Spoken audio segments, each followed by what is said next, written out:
Hi all ട്രാവലോട്സിന്റെ പുതിയൊരു വീഡിയോയിലേക്ക് എല്ലാവർക്കും സ്വാഗതം. ഞാൻ ജിതിൻ. അപ്പോൾ കഴിഞ്ഞ വീഡിയോയിൽ പറഞ്ഞ പോലെ വണ്ടിയുടെ ഒരു ഡീറ്റെയിൽഡ് ആയിട്ടുള്ള ഒരു റിവ്യൂ, യൂസർ എക്സ്പീരിയൻസും കാര്യങ്ങളൊക്കെ പറയാനായിട്ടാണ് ഈ വീഡിയോ ഞങ്ങൾ ചെയ്യുന്നത്. ഇപ്പോൾ ഞങ്ങൾ RTOയിലേക്ക് പോവുകയാണ്. ഇപ്പോൾ വണ്ടി എടുത്തിട്ട് കറക്റ്റ് 3 വീക്സ് ആകുന്നു. അതെ നമ്മളൊരു സാറ്റർഡേ ആണ് വണ്ടി എടുത്തത്. അപ്പോൾ ഇന്നത്തേക്ക് കറക്റ്റ് 3 വീക്സ് ആണ് ആകുവാണ്. ഇപ്പോൾ RTOയിൽ സ്ലോട്ട് ബുക്ക് ചെയ്തിട്ടുണ്ടായിരുന്നു. നമുക്ക് 11 മണിക്കാണ് സ്ലോട്ട് കിട്ടിയേക്കുന്നത്. ഇപ്പോൾ ഓൾറെഡി 10:30 ആയിട്ടുണ്ട്. ഞങ്ങൾ അങ്ങോട്ടേക്ക് പോകുവാണ്. രാവിലെ ചെയ്യാവുന്നുള്ള രീതിയിലായിരുന്നു വിചാരിച്ചിരുന്നത് വീഡിയോ. ഇനിയിപ്പോൾ ഏതായാലും ഞങ്ങൾ RTOയുടെ പ്രോസസ്സ് എല്ലാം കഴിഞ്ഞ് തിരിച്ചു വന്ന് വണ്ടിയുടെ ഒരു ഡീറ്റെയിൽഡ് ആയിട്ടുള്ളൊരു റിവ്യൂ, ഇതിൻ്റെ ഫീച്ചേഴ്സും അതുപോലെ തന്നെ വേരിയൻസും പ്രൈസും കാര്യങ്ങളൊക്കെ, അതുപോലെ തന്നെ റേഞ്ചും, നമ്മൾ കഴിഞ്ഞ വീഡിയോയിൽ റേഞ്ച് ടെസ്റ്റ് ചെയ്തിട്ടുണ്ടായിരുന്നു. ഇപ്പോൾ വണ്ടി നല്ല കിലോമീറ്റർ ഇപ്പോൾ തന്നെ ഓടിയിട്ടുണ്ട്. ഫസ്റ്റ് സർവീസിൻ്റെ ടൈമായി. അപ്പോൾ ഈ കാര്യങ്ങളൊക്കെ നിങ്ങളുമായിട്ട് ഷെയർ ചെയ്യുന്നതായിരിക്കും. അപ്പോൾ സ്റ്റേ ട്യൂൺഡ്.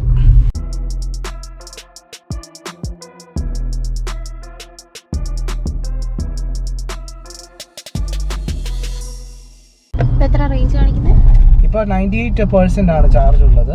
244 ആണ് റേഞ്ച് കാണിക്കുന്നത്. അതെ നമ്മൾക്ക് കഴിഞ്ഞ ദിവസമൊക്കെ 300 ഒക്കെ റേഞ്ച് കാണിച്ചിട്ടുണ്ടായിരുന്നു വണ്ടിയിൽ. 100 കിലോമീറ്റർ 100% 300 310 ഒക്കെ റേഞ്ച് കാണിക്കുന്നുണ്ടായിരുന്നു. ഇന്ന് കുറച്ച് കുറഞ്ഞിട്ടുണ്ട്. ഇന്ന് 240 ആണ് കാണിക്കുന്നത്. നമ്മൾ എക്കോ മോഡിൽ തന്നെയാണ് പോകുന്നത്. മോഡൊന്നും മാറ്റിയിട്ടില്ല. ചിലപ്പോൾ AC ഓഫ് ചെയ്തിട്ടൊന്ന് നോക്കിയാലോ. AC ഓഫ് ചെയ്താലും 270 ആണ് കാണിക്കുന്നത്. അതെ പിന്നെ എന്നാന്ന് ചോദിച്ചാൽ മേ ബി നമ്മൾ കഴിഞ്ഞ ദിവസങ്ങളിലൊക്കെ കുറച്ച് ദൂരം യാത്ര ചെയ്തു. 120-ലൊക്കെ വണ്ടി കുറേ നേരം നമ്മൾ ഓടിച്ചിട്ടുണ്ടായിരുന്നു. ചിലപ്പോൾ അതുകൊണ്ട് കഴിഞ്ഞ ദിവസത്തെ ആ ഒരു കാൽക്കുലേഷനിൽ നമ്മുടെ ആ ഒരു ഡ്രൈവിംഗ് കണ്ടീഷൻ അങ്ങനെയാണെന്നുള്ള രീതിയിലായിരിക്കും അവർ ആ ഒരു കാൽക്കുലേഷനിലായിരിക്കും ചിലപ്പോൾ ഇത് തരുന്നത്. എനിക്കറിയത്തില്ല. ഇത് മേ ബി എന്നാന്ന് ചോദിച്ചു കഴിഞ്ഞാൽ നമ്മൾ ഇപ്പോൾ 300 കിട്ടും എന്നുള്ള രീതിയിൽ കാണിച്ചാൽ നമുക്ക് അത്രയും കിട്ടാതെ വന്നു കഴിഞ്ഞാൽ അതൊരു പ്രശ്നമാണല്ലോ. മേ ബി അതുകൊണ്ടായിരിക്കും. ഏതായാലും നമുക്ക് നോക്കാം. നമ്മുടെ RTO വീട്ടിൽ നിന്ന് ഒരു അരമണിക്കൂർ ദൂരത്തിലാണുള്ളത്. ഞങ്ങൾ അങ്ങോട്ട് പോയിക്കൊണ്ടിരിക്കുക. 10 കിലോമീറ്റേഴ്സ്, ഏകദേശം 10 കിലോമീറ്റേഴ്സ് ഉണ്ട്. ഈ സമയം ആയതുകൊണ്ട് എനിക്ക് തോന്നുന്നില്ല വലിയ തിരക്കുണ്ടാവുമെന്ന്. ഏതായാലും സ്ലോട്ട് സിസ്റ്റം ആയതുകൊണ്ട് നല്ലതാണ്. അല്ലെങ്കിൽ സാറ്റർഡേസിൽ ഭയങ്കര തിരക്കായിരിക്കും. സ്ലോട്ട് എടുത്തേക്കുന്നത് കൊണ്ട് വലിയ തിരക്കുണ്ടാവത്തില്ല എന്ന് പ്രതീക്ഷിക്കുന്നു. ഏതാ ഏജന്റ് അറിയത്തില്ല. നമുക്ക് ആദ്യമേ പറഞ്ഞത് തന്നെ ചെയ്യണമെന്നാണ് പറഞ്ഞത്. പക്ഷേ ഇപ്പോൾ ഏജന്റ് അവിടെ വന്നിട്ടുണ്ട്. അതുമല്ല ഇതിൻ്റെ പേയ്മെൻറ്റ് നമ്മൾ ഇന്ന് കൊടുക്കണം. എനിക്ക് തോന്നുന്ന ഒരു 2000 രൂപയിലാവുമായിരിക്കും. നേരത്തെ അവർ ഇൻക്ലൂഡഡ് ആണെന്നാണ് പറഞ്ഞത്. ഇൻക്ലൂഡഡ് ആണെന്നല്ല, മേ ബി മിസ്കമ്മ്യൂണിക്കേഷൻ ആയിരിക്കും. അത് കഴിഞ്ഞിട്ടാണ് പറഞ്ഞത് രജിസ്ട്രേഷൻ്റെ എമൗണ്ട് വേറെ ഇതാണെന്നുള്ളത്. അപ്പോൾ ഒരു 2000 2500 വരുമായിരിക്കും ഇന്നത്തെ ഈ ഒരു പേയ്മെൻറ്റ്.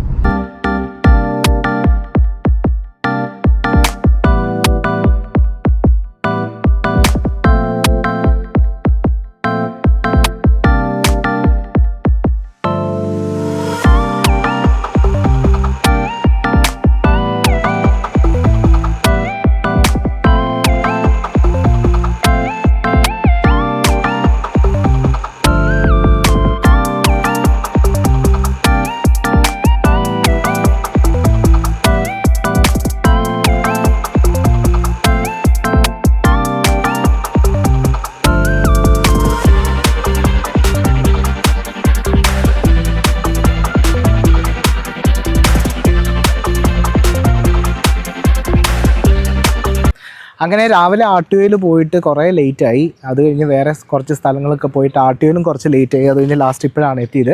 നമ്മുടെ ഈ പഞ്ച് ലോങ് റേഞ്ചിലെ, അതായത് അഡ്വഞ്ചർ LRലെ ലോങ് റേഞ്ചിലെ എനിക്ക് തോന്നുന്ന 2nd or 3rd വേരിയൻ്റ് ആണ്. ടോപ്പ് എൻഡ് അല്ല. അപ്പോൾ ഇതിൻ്റെ ഡീറ്റെയിൽസാണ്. ഈ വണ്ടിയുടെ ബാക്കിയുള്ള ഡീറ്റെയിൽസ് നമുക്ക് നോക്കാം. നമുക്ക് കീയിൽ നിന്ന് തന്നെ സ്റ്റാർട്ട് ചെയ്യാം. നമുക്ക് ലോക്ക് ചെയ്യാനും അൺലോക്ക് ചെയ്യാനും അതുപോലെ തന്നെ ഡിക്കി തുറക്കാനുള്ള ഓപ്ഷനുണ്ട്. അതുപോലെ നമുക്ക് ലൈറ്റും ഓൺ ചെയ്യാനായിട്ട് സാധിക്കും. വണ്ടി നമ്മുടെ ലൈറ്റ് ഇങ്ങനെ ഓൺ ചെയ്യാനായിട്ട് സാധിക്കും. ഇതിപ്പോൾ നമ്മൾ ദൂരെ എവിടെയെങ്കിലും വണ്ടി പാർക്ക് ചെയ്തിട്ട് നമുക്ക് നടന്നു പോകണമെങ്കിൽ, ഇരുട്ടൊക്കെ ആണെങ്കിൽ നടന്നു പോകണമെങ്കിൽ ഇങ്ങനെ നമുക്ക് യൂസ് ചെയ്യാം. അല്ലെങ്കിൽ എവിടെയെങ്കിലും വണ്ടി പാർക്ക് ചെയ്ത് ഇട്ടേക്കുന്നിടത്ത് എത്താനായിട്ട് നമുക്ക് ലൈറ്റ് ഇല്ലെങ്കിൽ ഇത് ഓൺ ചെയ്ത് നമുക്കിങ്ങനെ പോകാനായിട്ട് സാധിക്കും. വണ്ടി ഓൺ ചെയ്യുമ്പോഴും ഓഫ് ചെയ്യുമ്പോഴും നമുക്ക് ഈ ലൈറ്റ്സ് ഓഫ് ചെയ്യുന്നത് കാണാനും ഓൺ ആകുന്നത് കാണാനും രസമാണ്. ഞാൻ ജസ്റ്റ് ഒന്ന് ഓഫ് ചെയ്ത് കാണിക്കാം. ഓക്കെ, ഇപ്പോൾ ഇത് ഓഫ് ആവുക, വണ്ടി ലോക്ക് ആവുകയാണ്. ഇനിയിപ്പം അൺലോക്ക് ചെയ്ത് കഴിഞ്ഞാൽ ഇതിൻ്റെ ലൈറ്റ്സ് ഇങ്ങനെയാണ് വരുന്നത്. ഫ്രണ്ട് വ്യൂവിലേക്ക് വന്നു കഴിഞ്ഞാൽ നമുക്കിവിടെ ഫ്ലോട്ടിംഗ് ലൈറ്റ് നമുക്ക് കാണാനായിട്ട് സാധിക്കും. ഇതിൻ്റെ ഹെഡ്ലൈറ്റ് പ്രൊജക്ടർ ലാംപ്സ് ആണ്, അത് താഴെയാണ് വരുന്നത്. അതിൻ്റെ താഴെ ഫോഗ് ലാംപ്സ് വരുന്നുണ്ട്. ഈ ഫോഗ് ലാംപ്സിനും പ്രത്യേകതയുണ്ട്. നമ്മൾ വണ്ടി തിരിക്കുന്നതിനനുസരിച്ച് ഈ ഫോഗ് ലാമ്പ് കത്തും. നമ്മൾ രാത്രിയിലൊക്കെ അത് ഒത്തിരി യൂസ്ഫുള്ളാണ്. അപ്പോൾ ആ ഒരു കാര്യം ഇതിൻ്റെ അകത്ത് കൊടുത്തിട്ടുണ്ട്. നമ്മൾ നോക്കിക്കഴിഞ്ഞാൽ എനിക്കും ഇതിനെക്കുറിച്ച് അറിയത്തില്ലായിരുന്നു. പഞ്ച് ഇ വിയും അതുപോലെ തന്നെ നോർമൽ പെട്രോൾ പഞ്ചിൻ്റെയും ഫ്രണ്ട് വ്യത്യാസമുണ്ട്. ഈ ഒരു ഡിസൈൻ, ഈ കംപ്ലീറ്റ് വൈറ്റ് അല്ലെങ്കിൽ ഈ കളർ വരുന്ന ഈ ഒരു എലമെൻറ്റ് നമ്മുടെ ഈ ഇ വിക്ക് മാത്രമേ ഉള്ളൂ. പെട്രോൾ വണ്ടിക്ക് വേറൊരു ബ്ലാക്ക് ഒരു എലമെൻറ്റ്, പിയാനോ ബ്ലാക്കിൽ ഒരു ഫിനിഷാണ്, ഒരു ഗ്രില്ല് പോലത്തെ ഒരു സംഭവമാണ് ഇവിടെ വരുന്നത്. അപ്പോൾ അതിൻ്റെ ആവശ്യമില്ലാത്തതുകൊണ്ട് ഇതിനിവിടെ ഫ്രണ്ടിൽ ചാർജിങ്ങിൻ്റെ പാർട്ടാണ്. ഈ ക്യാപ്പ് ഓപ്പൺ ചെയ്തിട്ടാണ്. ഈ ക്യാപ്പ് വെച്ചേക്കുന്ന വേറെ ഒന്നും കൊണ്ടല്ല, ഇതിൻ്റെ അകത്ത് പൊടിയോ വേറെ ഒന്നും കയറാനായിട്ട്, വെള്ളമൊന്നും കയറാൻ പാടില്ല. അപ്പോൾ അതുകൊണ്ട് വളരെ സൂക്ഷിച്ച് വേണം ഇത് കൈകാര്യം ചെയ്യാനായിട്ട്. ഇതിൻ്റെ അകത്ത് അങ്ങനെ നമ്മൾ മെയിൻറ്റെയിൻ ചെയ്യണം. ഇവിടെയാണ് നമ്മൾ ഹോം ചാർജർ, സ്ലോ ചാർജറൊക്കെ ഈ ഒരു പോർട്ടിലാണ് കുത്തുന്നത്. ഇപ്പോൾ കൊമേഴ്ഷ്യൽ ചാർജർ നമ്മൾ യൂസ് ചെയ്യുമ്പോൾ, വെളിയിൽ ചാർജ് യൂസ് ചെയ്യുമ്പോൾ ഈ ഒരു പാർട്ടും കൂടെ ഊരണം. അപ്പോൾ ഇതിൻ്റെ കൂടെ കണക്റ്റഡ് ആയിട്ടാണ് നമ്മളത് വെക്കുന്നത്, അത് കുത്തുന്നത്. നല്ല ഹെവി ആയിട്ടുള്ള അതിൻ്റെ ഗണ്ണ് നല്ല ഹെവിയാണ്. അപ്പോൾ അത് വെക്കുമ്പോൾ ഇതും കൂടെ ഓപ്പൺ ചെയ്യണം. തിരിച്ചടയ്ക്കുമ്പം തന്നെ അടയത്തില്ല, നമ്മൾ തന്നെ ഓട്ടോമാറ്റിക്കായിട്ട് പവർ കൊടുത്ത് നമ്മൾ തന്നെ ഇങ്ങനെ അടയ്ക്കണം. അപ്പോൾ ഇതാണ് ഇതിൻ്റെ ഫ്രണ്ടിൽ നിന്നുള്ള വ്യൂ. ഇതിൻ്റെ ഇടയ്ക്ക് ഒരു ബ്ലാക്ക് മാറ്റ് ഫിനിഷിലൊരു പാർട്ട് വരുന്നുണ്ട്. അതുപോലെ തന്നെ താഴെ ഒരു മാറ്റ് ഫിനിഷും അതിൻ്റെ ഏറ്റവും താഴെ ഒരു ഗ്രേയിൽ ഒരു എലമെൻറ്റും കൊടുത്തേക്കുന്നുണ്ട്. അത് വണ്ടിയുടെ ഭംഗി കൂട്ടുന്നുണ്ട്. ഈ ഒരു വണ്ടി കാണാൻ തന്നെ ഒരു ബൾക്കി ലുക്കാണ്.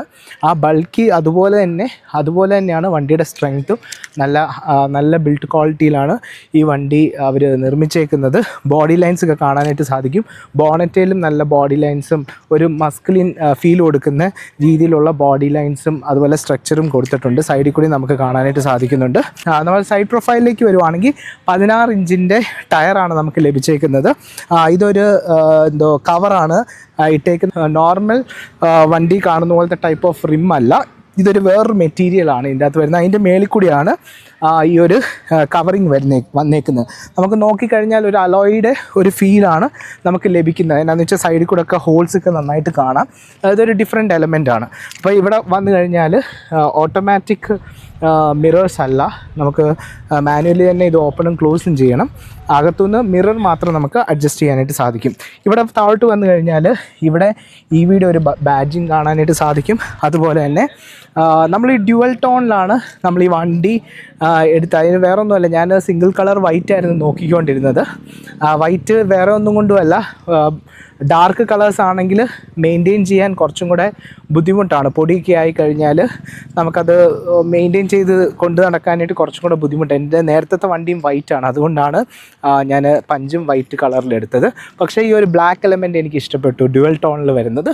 അങ്ങനെ ബ്ലാക്ക് എലമെൻറ്റ് വൈറ്റും ബ്ലാക്കും കളറാണ് നമ്മൾ എടുത്തത്. നമുക്ക് ഈ ഒരു പില്ലർ എയിൽ വരുന്ന ഗ്ലൗസി ബ്ലാക്ക് പെയിൻ്റ് ആണ് ഈ പില്ലർ എയിലും അതുപോലെ തന്നെ ടോപ്പിലും വരുന്നത്. പക്ഷേ പില്ലർ ബിയും സിയും ഒക്കെ നമുക്ക് കാണാൻ സാധിക്കും. ഇവിടെ ഒരു മാറ്റ് ഫിനിഷാണ് വന്നേക്കുന്നത്. കീലെസ് എൻട്രി ആണ് അവർ തന്നേക്കുന്നത്. നമുക്ക് ഈ ജസ്റ്റ് ഈ ഒരു ബട്ടൺ പ്രസ് ചെയ്ത് കഴിഞ്ഞാൽ വണ്ടി നമുക്ക് അൺലോക്ക് ചെയ്യാം. അതുപോലെ തന്നെ ലോക്ക് ചെയ്തിട്ട് ജസ്റ്റ് ഒന്ന് ഞെക്കിയാൽ മതി, വണ്ടി ലോക്കാവും. അപ്പം ഈ ഒരു കീ നമ്മുടെ പോക്കറ്റിൽ ഇട്ടാൽ മതി. പിന്നെ അകത്താണെങ്കിലും പുഷ് സ്റ്റാർട്ട് ബട്ടണാണ് നമുക്ക് ലഭിക്കുന്നത്. അപ്പോൾ അതുകൊണ്ട് അതും അകത്ത് കയറി കഴിഞ്ഞാലും കീയുടെ ആവശ്യം വരുന്നില്ല, നമ്മുടെ പോക്കറ്റിൽ ഇട്ടാൽ മതി. പിന്നെ താഴേക്ക് വന്നു കഴിഞ്ഞാൽ ഈ ഒരു മാറ്റ് ഫിനിഷിലുള്ള ഒരു ബ്ലാക്ക് എലമെൻറ്റ് താഴെ കൂടെ കൊടുത്തിട്ടുണ്ട്. അതുപോലെ ടയേഴ്സിൻ്റെ മേളിൽ കൂടിയും അത് വരുന്നുണ്ട്. ഇനി നമുക്ക് പുറകുവശം കണ്ടു കഴിഞ്ഞാൽ ഇത് ടിപ്പിക്കൽ പെട്രോൾ പഞ്ചിൻ്റെ ബാക്ക് തന്നെയാണ്. നമുക്ക് ഫ്രണ്ട് കണ്ടാൽ ഒറ്റ നോട്ടത്തിൽ പറയാം ഇ വി ആണോ അല്ലെങ്കിൽ ഇ വി ആണോ അല്ലെങ്കിൽ നോർമൽ പെട്രോൾ വണ്ടിയാണോ എന്ന്. ഇപ്പോൾ കുറച്ചും കൂടെ പറയാൻ ബുദ്ധിമുട്ടാണ്. ഇ വിയുടെ ബാഡ്ജിങ് ഉണ്ട്, ഇതില്ലെങ്കിൽ പറയാൻ ബുദ്ധിമുട്ടാണ്. ഇനി ഒരു നമ്പർ പ്ലേറ്റും കൂടെ വന്നു കഴിഞ്ഞാൽ പെട്ടെന്ന് അറിയാം, ഗ്രീൻ കാണുമ്പോൾ അറിയാം. അല്ലെങ്കിൽ ഈ ബാക്ക് നോർമൽ ടിപ്പിക്കൽ പഞ്ചിൻ്റെ ഒരു ബാക്ക് തന്നെയാണ് ഈ ഒരു ഇ വി പഞ്ചിനും വരുന്നത്. നമുക്ക് നോക്കിക്കഴിഞ്ഞാൽ നല്ല ടെയിൽ ലാംപ്സൊക്കെ നോർമൽ ഒരു LED ടെയിൽ ലാംപ്സ് നോർമൽ പഞ്ചിന് വരുന്ന ടെയിൽ ലാംപ്സ് നമുക്ക് കാണാനായിട്ട് സാധിക്കും. punch.ev എന്നുള്ളൊരു ബാഡ്ജിങ് നമുക്ക് കാണാനായിട്ട് സാധിക്കും. പിന്നെ താഴോട്ടൊരു കുറച്ച് വലിയ ഒരു ബ്ലാക്ക് ബമ്പറാണ് ഇവിടെ കൊടുത്തേക്കുന്നത്. അത്യാവശ്യം നല്ല സൈസ് ഉണ്ട്, നല്ല ഏരിയ ഉണ്ട്. അത് ബ്ലാക്ക് എലമെൻറ്റിലാണ് വരുന്നത്, മാറ്റ് ഫിനിഷിലാണ് വരുന്നത്. അതിൻ്റെ താഴെ ഒരു സ്കിഡ് പ്ലേറ്റിൻ്റെ ഡിസൈനിൽ ഒരു ഫൈബർ എലമെൻറ്റ് കൊടുത്തിട്ടുണ്ട്. അത് നമുക്ക് കാണാം, ഒരു ഗ്രേ കളറിലാണ്, ഡാർക്ക് ഗ്രേയിലാണ് താഴെ കൊടുത്തേക്കുന്നത്. അപ്പോൾ അതാണ് ഇതിൻ്റെ ബാക്കിലെ പ്രൊഫൈല്. ഇപ്പോൾ സമയം ഏകദേശം 5:45 ഇരുട്ടായി വരുന്നു, വെട്ടമൊക്കെ കുറഞ്ഞു വരുവാണ്. അപ്പോൾ അതിന് മുമ്പ് വണ്ടിയുടെ ഇതെല്ലാം ഒന്ന് എടുക്കാം. ഞങ്ങൾ രാവിലെ ശാന്തമായിട്ട് എടുക്കാമെന്നൊക്കെയാണ് വിചാരിച്ചത്. ഇപ്പോൾ ടൗൺഷിപ്പിലാണെങ്കിൽ ഇപ്പോൾ ആൾക്കാരൊക്കെ വാക്കിങ്ങിന് ഇറങ്ങിയിട്ടുണ്ട്. കുട്ടികളും ടീനേജേഴ്സ് ആയിട്ടുള്ള ആൾക്കാരൊക്കെ കളിക്കാനും അങ്ങനെ തിരക്കൊക്കെ ആയിട്ട് വരുന്നു. അതുകൊണ്ട് ഞങ്ങൾക്ക് കുറച്ച് സ്ഥലവും കിട്ടാൻ ബുദ്ധിമുട്ടായി. ഇതും കീലെസ് ആയിട്ട് തന്നെ നമുക്ക് തുറക്കാം. വണ്ടി ഇപ്പോൾ ലോക്കാണെങ്കിൽ തന്നെ ഇപ്പം ഞാൻ വണ്ടി ലോക്ക് ചെയ്യാം. അപ്പോൾ വണ്ടി ഇപ്പോൾ ലോക്ക്ഡാണ്. കീ ഞാൻ പോക്കറ്റിൽ ഇട്ടാലും എനിക്കിത് തുറക്കാൻ പറ്റും. ഇതും നമ്മുടെ ആ ഫ്രണ്ട് ഡോറും ഈ 2 ഡോർസാണ് നമുക്ക് വിത്തൗട്ട് കീ നമുക്ക് തുറക്കാനായിട്ട് സാധിക്കും. ഇത് കണ്ടില്ലേ, ഇങ്ങനെ കീലെസ് ആയിട്ട് തുറക്കാം. അപ്പോൾ അത്യാവശ്യം നല്ല ബൂട്ട് സ്പേസ് ആണ് നമുക്കിവിടെ കാണാം. നമുക്ക് വണ്ടിക്ക് ഇത് സ്റ്റെപ്നി കിട്ടത്തില്ല. ഇതെടുത്തു കഴിഞ്ഞാൽ ഇതിൻ്റെ താഴെയാണ് ചാർജറിൻ്റെ സാധനങ്ങളൊക്കെ ഇരിക്കുന്നത്. നോർമൽ ചാർജറാണ് നമുക്ക് ഈ വണ്ടിയുടെ കൂടെ ലഭിക്കുന്നത്. ഇവിടാണ് ഈ ഒരു സ്റ്റെപ്നി വരുന്ന ഭാഗത്താണ് നമ്മുടെ ചാർജറും. അതുപോലെ തന്നെ വണ്ടി പഞ്ചറായി കഴിഞ്ഞാൽ വണ്ടിയിൽ ഗ്ലൂ, ഇത് കാറ്റടിക്കാനും അതുപോലെ തന്നെ നമ്മുടെ വണ്ടി ഇൻ കേസ് പഞ്ചർ ആവുകയാണെങ്കിൽ ഇതിൻ്റെ അകത്ത് ഗ്ലൂ ഉണ്ട്. ഇത് നമുക്ക് ഇത് വെച്ചിട്ട് ഗ്ലൂ അതിൻ്റെ അകത്ത് നിറയ്ക്കാനായിട്ട് സാധിക്കും. ഇത് നിറച്ച് കഴിഞ്ഞാൽ നമുക്ക് അടുത്ത് എവിടെയാണോ പഞ്ചർ ഷോപ്പ് ഉള്ളത് അവിടെ വരെ നമുക്ക് വണ്ടി മാനേജ് ചെയ്യാനുള്ള സംഭവം നമുക്ക് ചെയ്യാനായിട്ട് സാധിക്കും. അപ്പോൾ ഇതൊക്കെയാണ്. പിന്നെ അതുപോലെ തന്നെ നമുക്കിവിടെ ട്രേ ലഭിച്ചിട്ടില്ല. ഞാൻ ചോദിച്ചപ്പോൾ അവർ പറഞ്ഞു ഇപ്പോൾ ഉള്ള വണ്ടിക്ക് ട്രേ കിട്ടത്തില്ല, അത് നമ്മൾ സെപ്പറേറ്റ് ആയിട്ട് വാങ്ങിച്ചു വെക്കണം. പിന്നെ ഞാൻ നേരത്തെ ഒരു വീഡിയോയിലും പറഞ്ഞിട്ടുണ്ടായിരുന്നു, ഇവർ വളരെ തോട്ട്ഫുള്ളായിട്ടാണ് ഓരോ കാര്യങ്ങൾ ഡിസൈൻ ചെയ്തേക്കുന്നത്. നമ്മുടെ ഫ്രണ്ടിലുണ്ട്. അതുപോലെ തന്നെ നമ്മളാരും ഇതിനെക്കുറിച്ച് ചിന്തിക്കത്തില്ല. പക്ഷേ ഇവർ കുറേ കാര്യങ്ങൾ ചെറിയ വളരെ യൂസ്ഫുൾ ആയിട്ടുള്ള കാര്യങ്ങൾ കൊടുത്തിട്ടുണ്ട്. ഇങ്ങോട്ട് വന്നേ കാണിക്കാം. അപ്പോൾ ഇതിൻ്റെ അടിയിൽ ലൈറ്റ്സ് നമുക്ക് സാധാരണ വണ്ടികൾക്കുള്ളതാണ്, ലൈറ്റ്സ് ഉണ്ട്. അതുപോലെ തന്നെ 1 കിലോ വരെ തൂക്കിയിടാനുള്ള ഒരു ഹോൾഡർ ഇവിടെ അവർ കൊടുത്തിട്ടുണ്ട്. ഇവിടെ മാത്രമല്ല, ഇവിടെയും ഈ ഒരു ഹോൾഡർ കൊടുത്തിട്ടുണ്ട്. ഷെയറും കണ്ടായിരുന്നോ നേരത്തെ? ഷെയറും കണ്ടിട്ടില്ല. അപ്പം ഇവിടെ ഇങ്ങനെ ഹോൾഡർ കൊടുത്തിട്ടുണ്ട്. ഇതകത്തും കോ പാസഞ്ചർ സീറ്റിൻ്റെ സൈഡിലും അങ്ങനെ ഒരു ഹോൾഡർ അവർ തന്നിട്ടുണ്ട്. ഇപ്പം നമ്മൾ പാലോ അതുപോലെ തന്നെ പച്ചക്കറിയോ എന്തെങ്കിലും സാധനങ്ങളൊക്കെ മേടിക്കുവാണെങ്കിൽ നമുക്ക് വണ്ടിയുടെ അകത്തോ അല്ലെങ്കിൽ ഫ്രണ്ടിലാണെങ്കിൽ ഒത്തിരി യൂസ്ഫുള്ളാണ്. ഇപ്പം ഡ്രൈവർ മാത്രമാണ് ഉള്ളെങ്കിൽ നമുക്ക് എന്തെങ്കിലും വാങ്ങിച്ചു കഴിഞ്ഞാൽ കോ പാസഞ്ചർ സീറ്റിൻ്റെ സൈഡിൽ തന്നെ നമുക്ക് ഹാങ് ചെയ്തിടാനുള്ള ഓപ്ഷനുണ്ട്. ഈ വണ്ടിയുടെ ബിൽഡ് ക്വാളിറ്റി അത് നമ്മൾ ഈ ഒരു ഡിക്കി അടയ്ക്കുമ്പോൾ തന്നെ നമുക്ക് മനസ്സിലാവും. ഇതല്ലേ നല്ല സ്ട്രോങ് ആയിട്ടുള്ള മെറ്റലാണ്. ഇതല്ല ഇങ്ങനെ നന്നായിട്ട് അടച്ചാലേ അടയത്തുള്ളൂ. എന്നാന്ന് വെച്ചാൽ അത്ര സ്ട്രോങ്ങുമാണ്. ഇതൊക്കെ വേറെ വണ്ടിയുടെയൊക്കെ നമ്മൾ നന്നായിട്ടൊന്ന് അമക്കിക്കഴിഞ്ഞാൽ ഇവിടെ ചളങ്ങാൻ ചാൻസ് ഉണ്ട്. അതുപോലെ ഈ ബാക്കിലെ ഗ്ലാസ്സിൽ ആ ഒരു ഓറഞ്ച് ലൈൻ ഇല്ല, അതായത് ഡീഫോഗർ ആ സാധനം ഇല്ല. അതുപോലെ തന്നെ ഇവിടെ ഇതും വരുന്നില്ല, വൈപ്പേഴ്സ് വരുന്നില്ല. പക്ഷേ നമുക്ക് ബാക്കിൽ റിവേഴ്സ് ക്യാമറ ഇവിടെ കൊടുത്തിട്ടുണ്ട്. ടോപ്പ് എൻഡിൻ്റെ അകത്ത് ബാക്കിലെ നമുക്ക് ഇത് കിട്ടും, ബാക്കിൽ വൈപ്പേഴ്സും അതുപോലെ തന്നെ ഡീഫോഗറും. അതുപോലെ തന്നെ ഈ ഒരു മോഡലിന് ഈ ആൻറ്റിന വരുന്നെങ്കിൽ മറ്റേ ടോപ്പ് എൻഡ് മോഡലിൽ ഷാർക്ക് ഫിൻ ആൻറ്റിനയാണ് ലഭിക്കുന്നത്. ഇനി നമുക്ക് ഇതിൻ്റെ ഇൻറ്റീരിയർ ഒന്ന് നോക്കാം. ബാക്കിലേക്ക് വന്നു കഴിഞ്ഞാൽ സീറ്റ്സൊക്കെ ഒത്തിരി ബാക്കിലോട്ട് ഇറക്കിയിട്ടേക്കുവാണ്.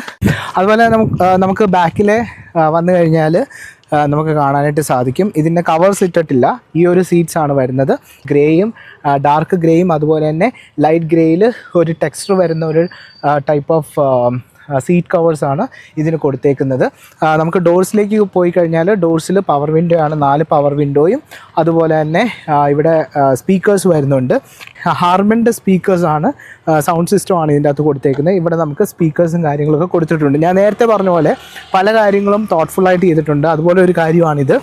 ഇവിടെ നമുക്ക് 2 വാട്ടർ ബോട്ടിൽ വെക്കാനായിട്ടുള്ള സ്പേസ് ആണ് അവർ കൊടുത്തിട്ടുള്ളത്. ഇത് ലോക്ക് ആകുന്നത് ഇങ്ങനെ അകത്തോട്ടാകുമ്പോഴാണ് വണ്ടി ലോക്ക് ആകുന്നത്. അതുപോലെ ഇങ്ങനെ ജസ്റ്റ് ഇങ്ങനെ എടുത്തു കഴിഞ്ഞാൽ അൺലോക്ക് ആകും ഡോറ്. അപ്പോൾ ഇങ്ങനെ എടുത്തു കഴിഞ്ഞാൽ നമുക്ക് ഓപ്പൺ ചെയ്യാനായിട്ട് സാധിക്കും. പക്ഷേ ഇത് സത്യം പറഞ്ഞു കഴിഞ്ഞാൽ ഈ ഒരു ഫീച്ചർ എനിക്ക് തോന്നുന്നില്ല അത്രം പ്രാക്ടിക്കലി അത്രം യൂസ്ഫുൾ ആണോ. എങ്ങനെയാണെന്ന് ചോദിച്ചാൽ നമ്മൾ ഈ സേഫ്റ്റിക്ക് വേണ്ടിയാണല്ലോ ഇവിടെ ലോക്ക് ഇടുന്നത്. അപ്പോൾ കുട്ടികളൊക്കെ ആണെങ്കിൽ അവർ ജസ്റ്റ് ഒന്ന് ഇങ്ങനെ വലിച്ചു കഴിഞ്ഞാൽ ലോക്കും അതുപോലെ തന്നെ ഓപ്പണും കൂടെ ആകാനായിട്ടുള്ള ചാൻസസ് ഉണ്ട്. അങ്ങനെ വരുമ്പം ചൈൽഡ് ലോക്ക് ഇടാം. ഇതേ നമ്മൾ ഇരുന്ന് കഴിഞ്ഞാൽ കുഴപ്പമില്ല. ഞാൻ എപ്പോഴും കമ്പയർ ചെയ്യുന്നത് നമ്മുടെ പഴയ വണ്ടിയായ വാഗനർ വെച്ചാണ്. അത് വെച്ച് നോക്കുമ്പം ഇതിനേക്കാളും കുറച്ചും കൂടെ സ്പേസ് ബാക്കിൽ നമുക്ക് കിട്ടും. പക്ഷേ ഇവിടെ സ്പേസ് ഇല്ല എന്നല്ല, വണ്ടി അത്യാവശ്യം നല്ല സ്പേസ് ഉണ്ട്. ഞാൻ എപ്പോഴും കമ്പയർ ചെയ്ത് പറയുവാണ്. എന്നാന്ന് വെച്ചാൽ ഞാൻ ആ വണ്ടി ഉപയോഗിച്ചത് കൊണ്ട്. ഇപ്പോൾ സീറ്റ്സ് ബാക്കിലോട്ട് ഇട്ടേക്കുന്നത് അതിനും കാരണമുണ്ട്. ബാക്കിലോട്ട് ആക്കിയാലും മാക്സിമം ആക്കിയാലും നമുക്ക് ഫ്രണ്ടിൽ നോർമൽ സ്പേസ് ആയിട്ടാണ് എനിക്ക് ഇത് വെച്ച് നമ്മുടെ വാഗനർ വെച്ച് കമ്പയർ ചെയ്ത് നോക്കുമ്പം നോർമൽ സ്പേസ്, അതുകൊണ്ടാണ് ഒത്തിരി ബാക്കിലേക്ക് ഇട്ടേക്കുന്നത്.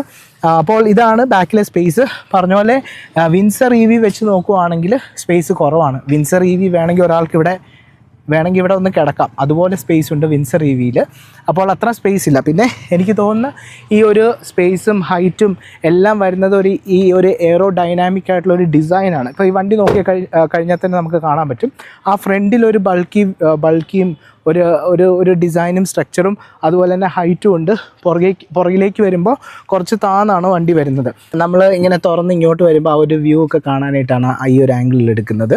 അപ്പോൾ കയറി വന്നു കഴിഞ്ഞാൽ തന്നെ നല്ല സ്റ്റൈലിഷ് ആയിട്ടുള്ള എനിക്ക് ഏറ്റവും ഇഷ്ടപ്പെട്ട ഒരു കാര്യമാണ് ഇതിൻ്റെ ഒരു ഫ്യൂച്ചറിസ്റ്റിക് ആയിട്ടുള്ള ഒരു ഡിസൈനാണ് ഇവർ ഇതിൻ്റെ അകത്ത് കൊടുത്തേക്കുന്നത്. നല്ല അടിപൊളിയായിട്ടുള്ള സ്റ്റിയറിങ്. ഇപ്പോൾ ഇവിടെ ലോഗോ കാണത്തില്ല. വണ്ടി ഒന്ന് ഓൺ ചെയ്ത് കഴിഞ്ഞാൽ ഇവിടെ ഇപ്പോൾ ലോഗോ വന്നു. അപ്പോൾ ഇതിനകത്ത് നല്ല ഇലുമിനേറ്റഡ് ആയിട്ടുള്ള ലോഗോയും അതുപോലെ തന്നെ ഈ ഒരു സ്വിച്ചസ് എല്ലാം വണ്ടി ഓൺ ആകുമ്പോഴാണ് കാണുന്നത്. ഈ ഒരു എലമെൻറ്റ് വേറെ കാര്യമുണ്ട് കേട്ടോ. ഈ വണ്ടി ഓൺ ചെയ്യുമ്പോഴേ ഇതിൻ്റെ റേഡിയോ ഓൺ ആകും. അതെനിക്ക് അത്ര ഇഷ്ടപ്പെട്ടില്ല. അത് ചിലപ്പോൾ മാറ്റാനുള്ള ഓപ്ഷൻ കാണുമായിരിക്കും. ഞാൻ പറഞ്ഞതേ ഉള്ളൂ, നമ്മൾ ഓൺ ചെയ്യുമ്പോഴേ എപ്പോൾ ഓൺ ചെയ്താലും ഇതിൻ്റെ റേഡിയോ ഓൺ ആയിരിക്കും. അപ്പോൾ ഇതൊക്കെയാണ്. ഞാൻ കുറച്ച് AC-യുടെ എയർ ഒന്ന് കൂട്ടുവാണ്. കുറച്ച് ചൂടാണ് ഇവിടെ, കാലാവസ്ഥ ഇപ്പോൾ ചൂടായി. അപ്പോൾ ഡേ ബൈ ഡേ ഇവിടെ ചൂട് കൂടി വരുവാണ്. അപ്പോൾ പതുക്കെ കൂടി വരുവാണ്. അതുകൊണ്ട് ഞാൻ കുറച്ചൊന്ന് AC ഒന്ന് കൂട്ടിയിട്ടു. അപ്പോൾ വരുമ്പോൾ നമുക്ക് സ്റ്റിയറിങ്ങിലേക്ക് വരുവാണെങ്കിൽ സ്റ്റൈലിഷ് ആയിട്ടുള്ള ഒരു ഡിസൈനാണ്. മൊത്തം വട്ടമല്ല, ഇവിടെ വരുമ്പം ഇങ്ങനൊരു ഡിസൈനാണ് ഇവിടെ കൊടുത്തേക്കുന്നത്. അതുപോലെ തന്നെ നമുക്ക് ഹോൺ ഇവിടെ ആണ് കൊടുത്തേക്കുന്നത്. ഇപ്പോൾ ഹോൺ അടിക്കുന്നില്ല. ഒത്തിരി ആൾക്കാർ നമ്മുടെ ചുറ്റുപാടൊക്കെ കളിക്കുകയും പിള്ളേരൊക്കെ ഉണ്ട്. അപ്പോൾ നമുക്ക് ഡിസ്റ്റർബൻസ് ആക്കണ്ട. അപ്പോൾ ഹോൺ ഇവിടെ ആണ് വരുന്നത്. ഇവിടെ ഇങ്ങനെ ഞെക്കിക്കഴിഞ്ഞാലാണ് ഹോൺ നമുക്ക് അടിക്കാൻ പറ്റും. അതുപോലെ തന്നെ സ്റ്റിയറിങ്ങിൽ വരുന്ന കാര്യങ്ങൾ എന്ന് പറഞ്ഞാൽ നമുക്ക് വോളിയം ഇൻക്രീസ് ചെയ്യാനായിട്ട് സാധിക്കും, ഡിക്രീസ് ചെയ്യാനായിട്ട് സാധിക്കും. അതുപോലെ തന്നെ നമുക്ക് പാട്ട് മാറ്റാം. ബ്ലൂടൂത്ത് അതിന് വേണ്ടിയുള്ള ഓപ്ഷനാണിത്, അപ്പ് ആൻഡ് ഡൗൺ. അതുപോലെ തന്നെ ബ്ലൂടൂത്ത് കണക്ടിവിറ്റിക്ക് വേണ്ടി. പിന്നെ അതുപോലെ തന്നെ വോയിസ് കമാൻഡ് കൊടുക്കാനുള്ള ഒരു ഓപ്ഷൻ ഇവിടെയുണ്ട്. പിന്നെ റൈറ്റ് സൈഡിലേക്ക് വരുവാണെങ്കിൽ ഇവിടെ നമുക്ക് ഈ വണ്ടിയുടെ ട്രിപ്പും കാര്യങ്ങളൊക്കെ സെറ്റ് ചെയ്യാനായിട്ട് ഇതാണ് യൂസ് ചെയ്യുന്നത്. ഇത് അതുപോലെ തന്നെ ഈ കാണുന്നതാണ് ക്രൂസ് കൺട്രോളും അതിൻ്റെ താഴെ നമുക്ക് ക്രൂസ് കൺട്രോളിൻ്റെ സ്പീഡ് നമുക്ക് സെറ്റ് ചെയ്യാനായിട്ടുള്ളൊരു ഓപ്ഷനാണ് ഇവിടെ നമുക്ക് ലഭിക്കുന്നത്. റീജൻ എന്ന് പറഞ്ഞൊരു ഓപ്ഷൻ ഉണ്ട്, നമുക്കിവിടെ കാണാനായിട്ട് സാധിക്കും. ഇവിടെ പ്ലസും അതുപോലെ തന്നെ റീജൻ നമുക്ക് മൈനസ് ചെയ്യാനായിട്ടുള്ള ഓപ്ഷനാണ്. ഇപ്പം ഈ റീജൻ നമ്മൾ ഉപയോഗിക്കുന്നതെന്ന് പറഞ്ഞു കഴിഞ്ഞാൽ ഇപ്പോൾ സിറ്റിക്കകത്ത് പോകുമ്പോൾ, അതുപോലെ തന്നെ സിറ്റിയിലൊക്കെ പോകുമ്പോൾ ഒത്തിരി യൂസ് ആകും. ഹൈവേയിൽ എനിക്ക് തോന്നുന്നില്ല അത്രയും യൂസ് ആകുമെന്ന്. സിറ്റിക്കകത്തൊക്കെ നമ്മൾ പോകുമ്പം റീജൻ നമ്മൾ ഇടുവാണെങ്കിൽ നമുക്ക് ഒറ്റ കാലയിൽ വണ്ടി ഓടിക്കാനായിട്ട് പറ്റും. വേറെ ഒന്നുമല്ല, നമുക്ക് ആക്സിലറേറ്ററെ മാത്രം നമുക്ക് ഉപയോഗിച്ച് വണ്ടി നമുക്ക് കൈകാര്യം ചെയ്യാനായിട്ട് സാധിക്കും. സിംഗിൾ പെഡലായിട്ട് നമുക്ക് യൂസ് ചെയ്യാൻ പറ്റും. അതെന്താണെന്ന് ചോദിച്ചു കഴിഞ്ഞാൽ, നമ്മൾ ഈ വണ്ടിയുടെ ആക്സിലറേഷൻ നമ്മൾ കുറയ്ക്കുമ്പോൾ വണ്ടിയുടെ മോട്ടർ തിരിഞ്ഞ് കറങ്ങും. അപ്പോൾ ഒരു ബ്രേക്കിംഗ് സിസ്റ്റം, ഈ ഒരു വണ്ടിയുടെ മോട്ടറിൽ നിന്ന് തന്നെ ഒരു ബ്രേക്കിംഗ് സിസ്റ്റവും വരും. അതുപോലെ തന്നെ വണ്ടി സ്ലോ ആവും. അപ്പോൾ ബ്രേക്ക് നമുക്ക് അധികം യൂസ് ചെയ്യേണ്ട ആവശ്യം വരത്തില്ല. ഇപ്പോൾ നമ്മൾ ഹിൽ സ്റ്റേഷനിലൊക്കെ പോവുകയാണ്, ഇറങ്ങി വരുമ്പോൾ നമുക്ക് ബ്രേക്ക് ഇല്ലാതെ തന്നെ ഈ ഒരു റീജൻ മോഡ് ഓൺ ആക്കിയിടുവാണെങ്കിൽ, ഇത് 3 ലെവലിലാണ് റീജൻ മോഡ് ഉള്ളത്. അതാണ് ഞാൻ പറഞ്ഞ പല ലെവലുണ്ട്. അതിൻ്റെ സ്വിച്ച് അതിൻ്റെ ഇതാണ് പ്ലസും മൈനസും ആണ് ഇവിടെ കണ്ടത്, സ്വിച്ചസ് ആണ് നമ്മളിവിടെ കണ്ടത്. അപ്പോൾ നമ്മൾ റീജൻ മോഡിൽ നമ്മൾ 3 ആക്കി കഴിഞ്ഞാൽ ഈ ഒരു റീജൻ്റെ എഫിഷ്യൻസി ഒത്തിരി കൂടും. നമുക്കിവിടെ കാണിക്കാം. ഇപ്പോൾ ഇതിപ്പോൾ മാക്സിമം ആണ് കിടക്കുന്നത്, 3 ആണ് റീജൻ കിടക്കുന്നത്. അത് നമ്മൾ മാക്സിമം ഇവിടെയാണ് കൂട്ടുന്നത്. അതുപോലെ തന്നെ ഇവിടെ നമുക്ക് കുറയ്ക്കാനായിട്ട് സാധിക്കും. ഇത് തന്നെ റീജൻ കുറയുക. അപ്പം റീജൻ കൂട്ടിയിട്ട് കഴിഞ്ഞാൽ ദേ ഇവിടെ കാണാൻ പറ്റും റേഞ്ച് കൂടുകയും കുറയുകയൊക്കെ ചെയ്യും. ഇപ്പോൾ ഇത് കണ്ടോ, റീജൻ ഒട്ടുമില്ല, 0 ആണ്. അപ്പം 145 കിലോമീറ്റേഴ്സ് ആണ് കാണിക്കുന്നത് 66%. അത് നമ്മൾ കൂട്ടുമ്പോഴത്തേക്ക് 155 കിലോമീറ്റർ 65% കാണിക്കുന്നുണ്ട്. അപ്പോൾ ഇതൊക്കെയാണ് നമുക്ക് കാണാനായിട്ട് സാധിക്കുന്നത്. ഇൻസ്ട്രുമെൻറ്റ് ക്ലസ്റ്ററിൽ വേറെ കാണുന്നത് മോഡ്സ് ആണ്. 3 മോഡിലാണ് വരുന്നത്. ഡിഫോൾട്ടായിട്ട് എപ്പോഴും സിറ്റി മോഡിലാണ് കിടക്കുന്നത്. എക്കോ മോഡ്, അതുപോലെ തന്നെ ഇത് സ്പോർട്സ് മോഡ്. അപ്പം എക്കോ മോഡ് നമ്മൾ ഞെക്കിക്കഴിഞ്ഞാൽ ഇവിടെ ഗ്രീൻ ആകും. അതുപോലെ തന്നെ സ്പോർട്സ് മോഡ് ഞെക്കിക്കഴിഞ്ഞാൽ റെഡ് കളറിലെ ഒരു ഐക്കണാണ് അവിടെ വരുന്നത്. ഇത് രണ്ടും ആക്ടിവേറ്റ് അല്ല. ഇത് രണ്ടും ആക്ടിവേറ്റ് അല്ലെങ്കിൽ സിറ്റി മോഡാണ് വരുന്നത്. ഇതെൻ്റെ സിറ്റി മോഡാണ് വരുന്നത്. അപ്പോൾ ഇതൊക്കെയാണ്. പിന്നെ നമുക്ക് ബാക്കിയുള്ള നോർമലി ഉള്ള പോലെ വണ്ടിയുടെ പെർസെൻറ്റേജ് എത്രയാണ്, എത്ര കിലോമീറ്റർ കിട്ടും, അതുപോലെ തന്നെ ഓഡോമീറ്റർ എത്ര കിലോമീറ്റർ വണ്ടി ഓടിയിരിക്കുന്നു, സമയം, പിന്നെ ഇതിൻ്റെ ടെമ്പറേച്ചർ, അങ്ങനത്തെ കാര്യങ്ങളൊക്കെയാണ് ഇതിൻ്റെ അകത്ത് നമുക്ക് കാണാനായിട്ട് സാധിക്കുന്നത്. അതുപോലെ തന്നെ സെൻട്രൽ കൺസോളിൽ നമുക്ക് കാണാനായിട്ട് സാധിക്കുന്നത് വണ്ടിക്ക് നമ്മൾ വണ്ടി മേടിച്ചപ്പോൾ നമ്മൾ കുറേ നോക്കി ഇതിൻ്റെ ഈ ഹാൻഡ് ബ്രേക്ക് എവിടെ. അപ്പോൾ ഇതിൻ്റെ അകത്ത് കയറിയിരിക്കുന്നവർക്കും കൺഫ്യൂഷനാണ്. വണ്ടി പരിചയമില്ലാത്തവർക്ക് ഒരു കൺഫ്യൂഷനാണ് ഈ വണ്ടിയുടെ ഹാൻഡ് ബ്രേക്ക് എവിടെയാണെന്ന്. വേറെ ഒന്നുമല്ല, ഈ ഹാൻഡ് ബ്രേക്ക് ഇച്ചിരി ഉള്ളു. ഇതാണ് ഹാൻഡ് ബ്രേക്ക് വണ്ടിയുടെ. അപ്പോൾ നിങ്ങൾ വിചാരിക്കും വണ്ടി എവിടെയെങ്കിലും നിർത്തിയിട്ടിട്ട് ഹാൻഡ് ബ്രേക്ക് ഇടാൻ ബുദ്ധിമുട്ടായിരിക്കുമല്ലോ. എന്നാന്ന് വെച്ചാൽ മറ്റേത് കുറച്ചും കൂടെ വലുതാണല്ലോ, അപ്പോൾ നമുക്ക് പിടിച്ചിടാനായിട്ടൊക്കെയുള്ള സാധനമുണ്ട്. അപ്പോൾ അങ്ങനെ ഒരു പേടി വരും. പക്ഷേ ഇത് വളരെ സുഖമാണ്. നമുക്ക് ഹാൻഡ് ബ്രേക്ക് ഇടാനും ജസ്റ്റ് ഒന്ന് ഞെക്കിയാൽ മതി. ഇൻ കേസ് നമ്മൾ വണ്ടി ഡയറക്റ്റ് ഓഫ് ചെയ്താലും വണ്ടി ഹാൻഡ് ബ്രേക്ക് ഓൾറെഡി വീഴും. പിന്നെ ഇതിൻ്റെ കൂടെ ഹാൻഡ് ബ്രേക്കിൻ്റെ കൂടെ വേറെ സാധനം കൂടെ ഉണ്ട്. ആ ഒരു ഫീച്ചറും കൊള്ളാം. Auto hold. നമ്മളിപ്പോൾ ഒരു കയറ്റം കയറുന്നതിൻ്റെ ഇപ്പോൾ ചില വീടുകളൊക്കെ ഉണ്ടല്ലോ, നമ്മൾ വണ്ടി വഴിയിൽ നിന്ന് നേരെ ഇങ്ങനെ കയറിയാണ് വണ്ടി കാർ പോസ്റ്റിലോട്ട് കയറുന്നത്. അങ്ങനത്തെ ഒക്കെ സിറ്റുവേഷനിൽ ഇതാണെങ്കിൽ ഗിയർ വണ്ടിയൊക്കെ ആണെങ്കിൽ നമ്മൾ കുറേ കാൽക്കുലേറ്റ് ചെയ്ത് കറക്റ്റായിട്ട് കയറ്റിയില്ലെങ്കിൽ ഇടയ്ക്കൊക്കെ നിന്ന് പോകും, അല്ലെങ്കിൽ ഇടയ്ക്ക് വണ്ടിയുടെ ടയർ സ്പിൻ ചെയ്യും. ഇതൊക്കെ ആണെങ്കിൽ വളരെ ഈസിയാണ്. ആർക്ക് വേണമെങ്കിലും അങ്ങനത്തെ ഒക്കെ റോഡിൽ കൂടെ അല്ലെങ്കിൽ അങ്ങനത്തെ ഒക്കെ സിറ്റുവേഷനിൽ വണ്ടി കയറ്റിയിടാനായിട്ട് സുഖമായിട്ട് സാധിക്കും. വേറെ ഒന്നുമല്ല, ഈ ഓട്ടോ ഹോൾഡ് ഉള്ളത് കൊണ്ടും. അതുപോലെ തന്നെ ഹിൽ അസിസ്റ്റ് എന്ന് പറഞ്ഞ വേറൊരു സാധനം കൂടി ഉണ്ട്, അതിവിടെ കാണുന്നുണ്ട്. അതിലേക്ക് ഞാൻ വരുന്നുണ്ട്. അപ്പോൾ ഈ 2 ഫീച്ചേഴ്സൊക്കെ ഉള്ളത് കൊണ്ട് നമുക്ക് ഇങ്ങനത്തെ ഒക്കെ ടെറൈനിൽ, ഡിഫറെൻ്റ് ആയിട്ടുള്ള ടെറൈനിലും അതുപോലെ തന്നെ ഇങ്ങനത്തെ ഒക്കെ സ്ലോപ്പിലൊക്കെ വണ്ടി കയറ്റി സുഖമായിട്ടിടാം. ഇൻ കേസ് നമ്മൾ വണ്ടി മുകളിലോട്ട് കയറ്റുക, ഇടയ്ക്കൊന്ന് വണ്ടി നിർത്തിയെങ്കിൽ ആക്സലറേറ്ററിൽ നിന്ന് നമ്മൾ കാലെടുക്കുവാണെങ്കിൽ വണ്ടി പുറകോട്ട് പോകത്തില്ല, വണ്ടി അവിടെ തന്നെ നിൽക്കും. അങ്ങനെ നമ്മൾ കാല് കൊടുക്കുന്നതിനനുസരിച്ച് ഫ്രണ്ടിലേക്ക് വണ്ടി പോകത്തുള്ളൂ, ബാക്കിലേക്ക് വരത്തില്ല. അപ്പോൾ ഇതൊരു അടിപൊളി ഓപ്ഷനാണ്. പിന്നെ അതുപോലെ നമുക്ക് കാണാനായിട്ട് സാധിക്കും ഇവിടെ നല്ലൊരു സ്റ്റൈലിഷ് ആയിട്ടുള്ളൊരു നോബാണ് ഇവിടെ കൊടുത്തേക്കുന്നത്. ഇതിൻ്റെ അകത്ത് ഇപ്പോൾ പാർക്കിംഗ് ഏരിയയിലാണ് വണ്ടി കിടക്കുന്നത്. നമ്മൾ കാല് കൊടുത്തിട്ട് ബ്രേക്ക് ചവിട്ടിയിട്ട് തിരിച്ചു കഴിഞ്ഞാൽ റിവേഴ്സ് ആകും വണ്ടി. അപ്പോഴത്തേക്ക് ക്യാമറ ആക്ടിവേറ്റ് ആകും. ക്യാമറയിൽ നമുക്ക് റിവേഴ്സ് കാണാനായിട്ട് സാധിക്കും. അതുപോലെ തന്നെ റൈറ്റിലേക്ക് നമ്മൾ തിരിച്ചു കഴിഞ്ഞാൽ ന്യൂട്രൽ, അതുപോലെ തന്നെ ഡ്രൈവ്. അങ്ങനെ ഡ്രൈവിലേക്ക്, അങ്ങനെ ന്യൂട്രലിൽ നിന്ന് ഡ്രൈവിലേക്ക് ആക്കിയിട്ടാണ് നമ്മൾ വണ്ടി ഓടിക്കുന്നത്. അതുപോലെ തന്നെ ഇവിടെ നമുക്ക് ഫോണൊക്കെ വെക്കാനായിട്ടുള്ളൊരു സ്പേസ്, അതുപോലെ തന്നെ ആൻഡ്രോയിഡ് ഓട്ടോ കണക്ട് ചെയ്യാനായിട്ടുള്ളൊരു USB ഇവിടെയുണ്ട്.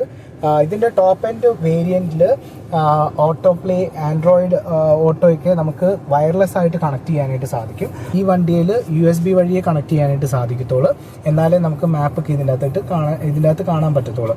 പക്ഷേ ബ്ലൂടൂത്ത് ഓപ്ഷൻ ഉണ്ട്. പാട്ടൊക്കെ കേൾക്കണമെങ്കിൽ അതിൻ്റെ ആവശ്യമില്ല.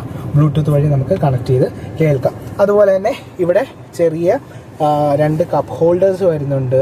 അതുപോലെ തന്നെ ഈ സ്പേസ് എന്തിനാണെന്ന് അറിയത്തില്ല. ഏതായാലും അപ്പോൾ ഇവിടെ ഒരു സ്പേസ് ഉണ്ട്. ഇത് എന്തിനാണെന്നറിയില്ല, കീക്കായിരിക്കും. പക്ഷേ ഞങ്ങളുടെ ഹോളി ലാൻഡിൻ്റെ മൈക്ക് ഇതിൻ്റെ അകത്ത് കറക്റ്റായിട്ട് കയറുന്നുണ്ട്. മൈക്കിൻ്റെ ബോക്സ് ഇതിൻ്റെ അകത്ത് കറക്റ്റായിട്ട് കയറുന്നുണ്ട്. അപ്പോൾ ഇങ്ങനെ ഒരു സ്പേസ് ഇവിടെ കൊടുത്തിട്ടുണ്ട്. ഇവിടെ നമുക്ക് വേണമെങ്കിൽ താക്കോൽ ഇവിടെ വെക്കാനായിട്ട് സാധിക്കും. അതുപോലെ തന്നെ ഇവിടെ ഒരു സ്പേസ് ഉണ്ട്. ഫോൺ വേണമെങ്കിൽ ഫോൺ വെക്കാം, താക്കോൽ വെക്കാം, അതുപോലത്തെ കാര്യങ്ങൾക്ക് വേണ്ടി ഇവിടെ ഒരു സ്പേസ് കൊടുത്തിട്ടുണ്ട്. അപ്പോൾ ഇതൊക്കെയാണ് സെൻട്രൽ കൺസോളിൽ വരുന്ന കാര്യങ്ങൾ. ഇപ്പോൾ നമുക്ക് ഇങ്ങോട്ട് പോയി കഴിഞ്ഞാൽ ഇവിടെ കുറേ ബട്ടൺസ് ഉണ്ട്. ഇതെല്ലാം ടച്ചാണ്.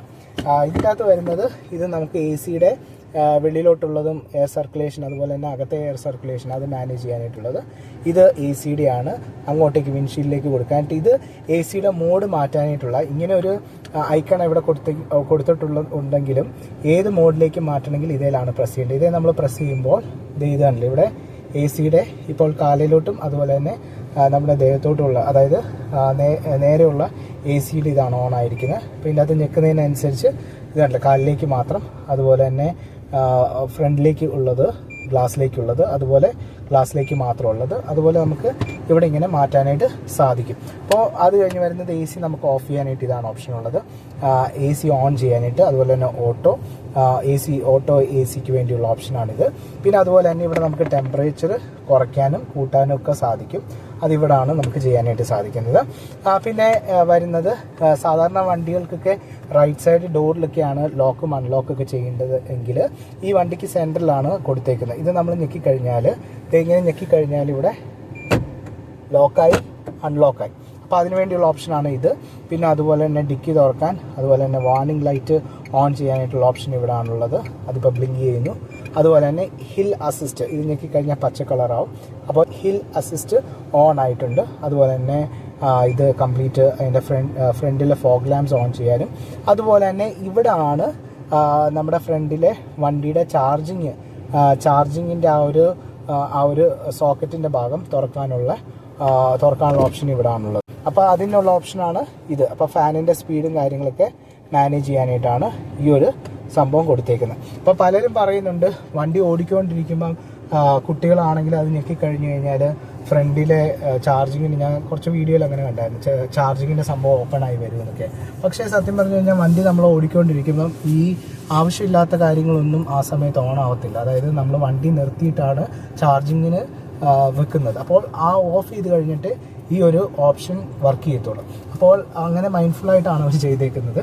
പിന്നെ നമ്മൾ ബാക്കി ഇത് വരുവാണെങ്കിൽ നല്ല സ്റ്റൈലിഷ് ആയിട്ടുള്ള ഒരു ഡിസൈനാണ് നമുക്കിവിടെ കാണാനായിട്ട് സാധിക്കുന്നത്. 4 AC വെൻറ്റ്സ് ഉണ്ട്, ഫ്രണ്ടിൽ 4 AC വെൻറ്റ്സ് ഉണ്ട്. അതുപോലെ തന്നെ ചെറിയൊരു, ഒത്തിരി വലുതല്ല കമ്പാരിറ്റീവ്ലി മറ്റേ മോഡൽസ് വെച്ച്, high end top end model വെച്ച് നോക്കുമ്പോൾ ഹാർമൻ്റെ ഒരു സിസ്റ്റവും അതിൻ്റെ ഒരു ചെറിയൊരു ടച്ച് സ്ക്രീനാണ് കൊടുത്തേക്കുന്നത്. ടോപ്പ് എൻഡിൽ കുറച്ചും കൂടെ നല്ല വലുപ്പമുള്ള ടച്ച് സ്ക്രീനാണ് നമുക്ക് ലഭിക്കുന്നത്. അപ്പോൾ ഇതൊക്കെയാണ് 4 വെൻസ് വരുന്നുണ്ട്. ബാക്കിൽ നമുക്ക് വെൻസ് ലഭിക്കത്തില്ല ഈ വണ്ടിക്ക്. പിന്നെ വേറൊരു കാര്യം, വണ്ടി നമുക്ക് സ്റ്റിയറിംഗ് നമുക്ക് മുകളിലോട്ട് പൊക്കാൻ പറ്റത്തില്ല. അതെനിക്ക് നെഗറ്റീവായിട്ട് തോന്നി. വേറെ ഒന്നുമല്ല, ഞാൻ നേരത്തെ പറഞ്ഞല്ലോ, നമ്മളെപ്പോഴും കമ്പയർ ചെയ്യുന്നത് നമ്മുടെ യൂസ് ചെയ്തിട്ടുള്ള വണ്ടി വെച്ചായിരിക്കും നമ്മൾ കമ്പയർ ചെയ്യുന്നത്. അപ്പോൾ വാഗനറായിരുന്നു നേരത്തെ യൂസ് ചെയ്തത്. അപ്പോൾ വാഗനറിന് കുറച്ചും കൂടെ പൊക്കി വെച്ച് കഴിഞ്ഞാൽ കുറച്ചും കൂടെ സ്പേസ് കിട്ടുമായിരുന്നു. ഇതെന്ന് പറഞ്ഞു കഴിഞ്ഞാൽ നമുക്ക് മുകളിലോട്ട് പൊക്കാനുള്ള ഓപ്ഷൻ ഇല്ല. ഇപ്പം തന്നെ ഓൾറെഡി കാലേ മുട്ടുന്ന രീതിയിലാണ് നിൽക്കുന്നത്. ഇനി താഴോട്ടാണ് ആകുന്നത്. അപ്പോൾ ഇത് കണ്ടില്ലേ, ഇങ്ങനെയാണ് ആ ഒരു സ്റ്റിയറിംഗ് വരുന്നത്. അപ്പോൾ ഇങ്ങനെ പൊക്കാനുള്ള ഓപ്ഷനേ ഉള്ളൂ. നമുക്ക് ഇവിടെ വരെ മാക്സിമം പൊക്കാൻ പറ്റത്തുള്ളൂ. പിന്നെ ഇതാണെങ്കിലും ഞാൻ നേരത്തെ പറഞ്ഞ പോലെ നമ്മുടെ ഈ ഒരു സീറ്റ്സ് ആണെങ്കിലും ഇതാണ് മാക്സിമം കയറ്റിയിടാനായിട്ട് സാധിക്കുന്നത്. പിന്നെ മാക്സിമം ഇറക്കിയിട്ടാലും എനിക്ക് സുഖമായിട്ട് ഈ വണ്ടി ഇങ്ങനെ ഉപയോഗിക്കാനായിട്ട് പറ്റുന്നുണ്ട്. പക്ഷേ വാഗനറിൽ അങ്ങനെയല്ലായിരുന്നു. വാഗനറിൽ ബാക്കിലോട്ട് ഇറക്കിയിട്ട് കഴിഞ്ഞാൽ പിന്നെ നൂറിന്ന് കടന്ന് ഇങ്ങനെ ചവിട്ടേണ്ടി വരും. സീറ്റിന് വേറൊരു ഓപ്ഷനും കൂടെ ഉണ്ട്, അത് ഞാൻ വിട്ടുപോയി. വേറെ ഒന്നുമല്ല, നമുക്ക് സീറ്റിൻ്റെ ഹൈറ്റ് അഡ്ജസ്റ്റ് ചെയ്യാനായിട്ട് സാധിക്കും. ഇത് നോർമലി നമുക്ക് വണ്ടിക്കുണ്ടല്ലോ, ഇങ്ങനെ നമുക്ക് അഡ്ജസ്റ്റ് ചെയ്യാനായിട്ട് സാധിക്കും. ഇതിൻ്റെ കൂടെ തന്നെ ഈ ഒരു വണ്ടിയിൽ നമുക്ക് സൈഡിൽ വേറൊരു ഇതും കൂടെ കൊടുത്തിട്ടുണ്ട്, വേറൊരു ഓപ്ഷനും കൂടെ കൊടുത്തിട്ടുണ്ട്. നമുക്കിങ്ങനെ സീറ്റിൻ്റെ ഹൈറ്റ് പൊക്കാനായിട്ട് സാധിക്കും. ഇതല്ലേ അപ്പം ഞാനിങ്ങനെ ചെയ്തുകൊണ്ടിരിക്കും. ഇത് ഡ്രൈവർ സീറ്റിന് മാത്രമേ ഉള്ളൂ കേട്ടോ ഈ ഓപ്ഷൻ. ഇപ്പം മാക്സിമം ഹൈറ്റായി. അപ്പോൾ ഞാൻ മാക്സിമം ഹൈറ്റിലാണ് ഇപ്പോൾ ഇരിക്കുന്നത്. അതുപോലെ തന്നെ നമുക്ക് കുറയ്ക്കാനാണെങ്കിലും ഇങ്ങനെ മാക്സിമം താഴോട്ട് കാണുന്നുണ്ടോ? ഇത് ഈ ലെവൽ വെച്ച് നോക്കിക്കഴിഞ്ഞാൽ മനസ്സിലാവും. ഇവിടെ ഈ ലെവൽ കാണിച്ച് ഇതല്ല. ഇപ്പോൾ ഈ സെൻട്രൽ കൺസോളിൻ്റെ ഈ ഭാഗം വരെ വന്നു. ഇതുണ്ട്. ഇപ്പോൾ താഴോട്ട് നമുക്ക് അങ്ങനെ മാക്സിമം ഇതല്ലേ, ഒത്തിരി അങ്ങ് താന്നങ്ങ് പോയി. നേരത്തെ ഈ ഹൈറ്റിൽ നിന്ന സാധനമാണ്. അപ്പോൾ ഈ ഹൈറ്റിൽ ഏകദേശം ഇത്ര ഹൈറ്റ് കുറഞ്ഞിട്ടുണ്ട്.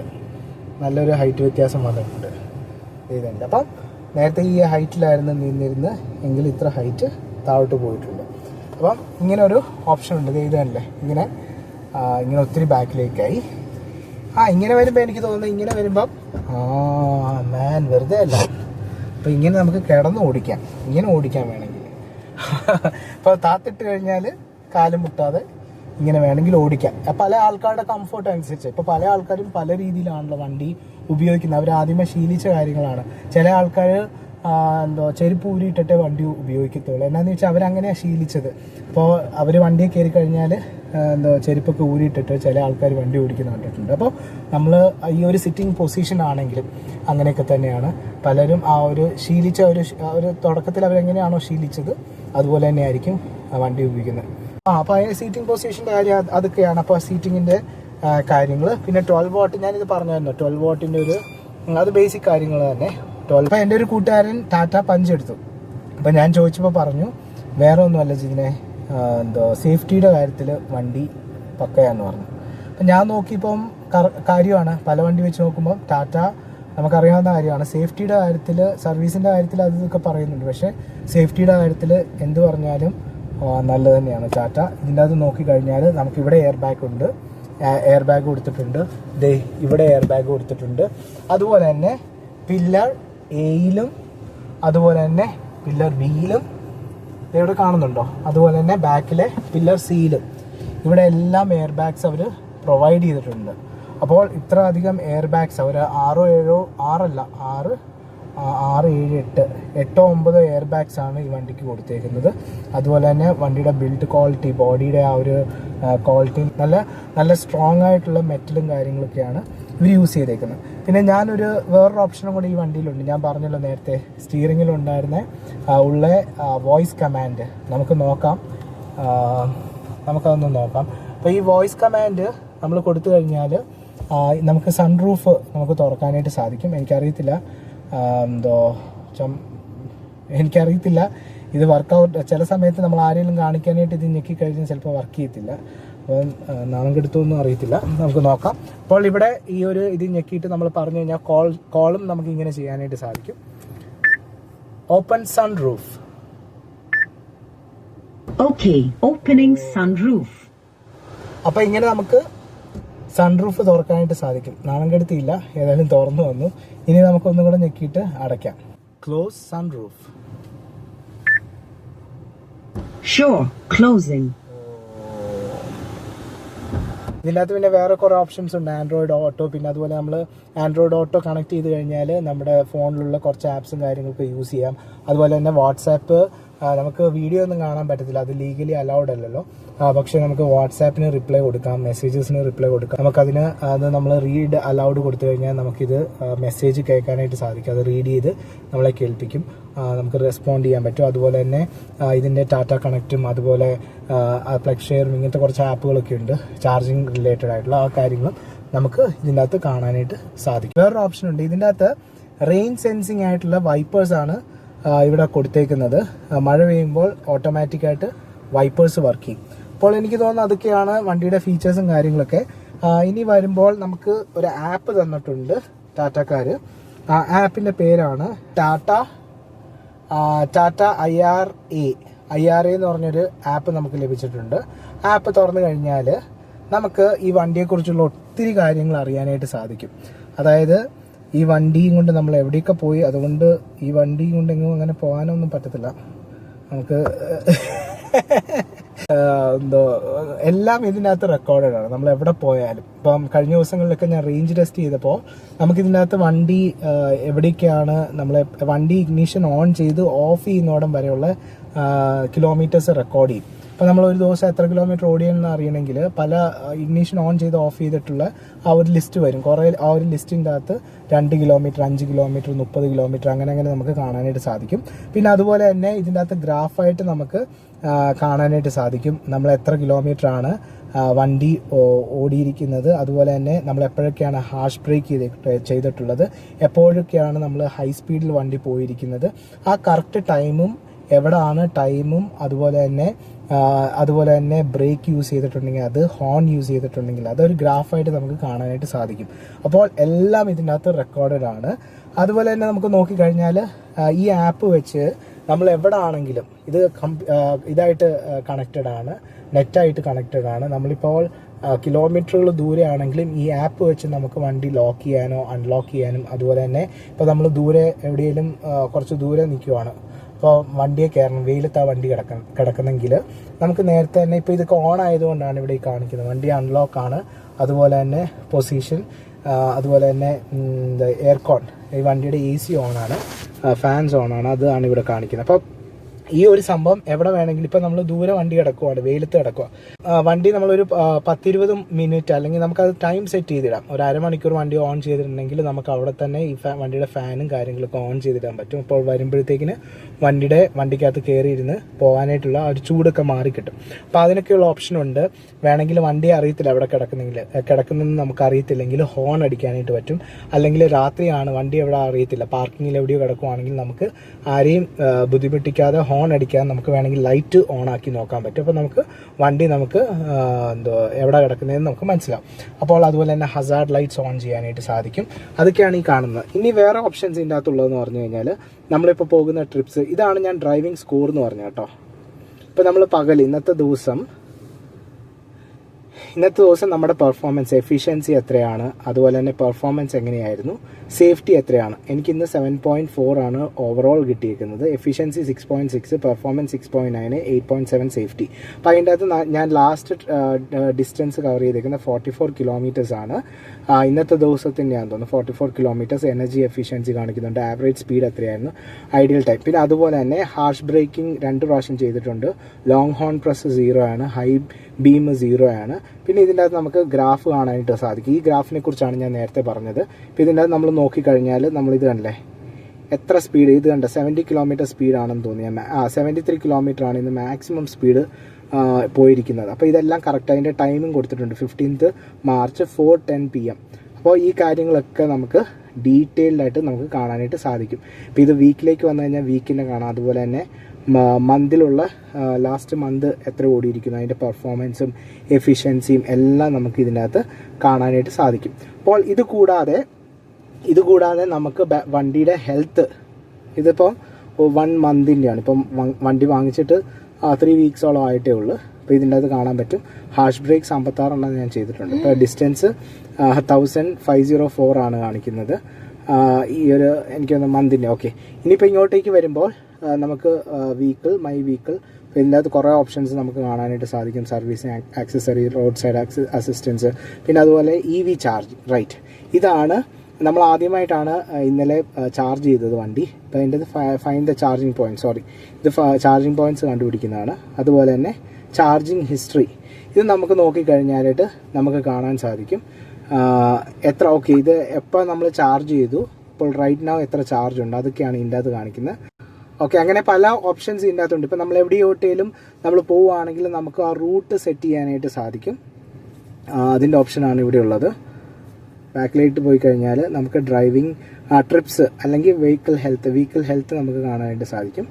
അതുപോലെ തന്നെ ഇത് കണ്ടോ, വെഹിക്കിൾ ഹെൽത്ത് നമുക്ക് അവർ നോക്കിയിട്ട് പറയാം. എന്തെങ്കിലും ഇഷ്യൂസൊക്കെ ഉണ്ടെങ്കിൽ നമുക്ക് അറിയാനായിട്ട് സാധിക്കും. അത് ഇതിൻ്റെ അകത്ത് കറക്റ്റായിട്ട് കാണിക്കും. സോ പുതിയ വണ്ടി, നമുക്ക് വേറെ പ്രശ്നങ്ങളൊന്നുമില്ല.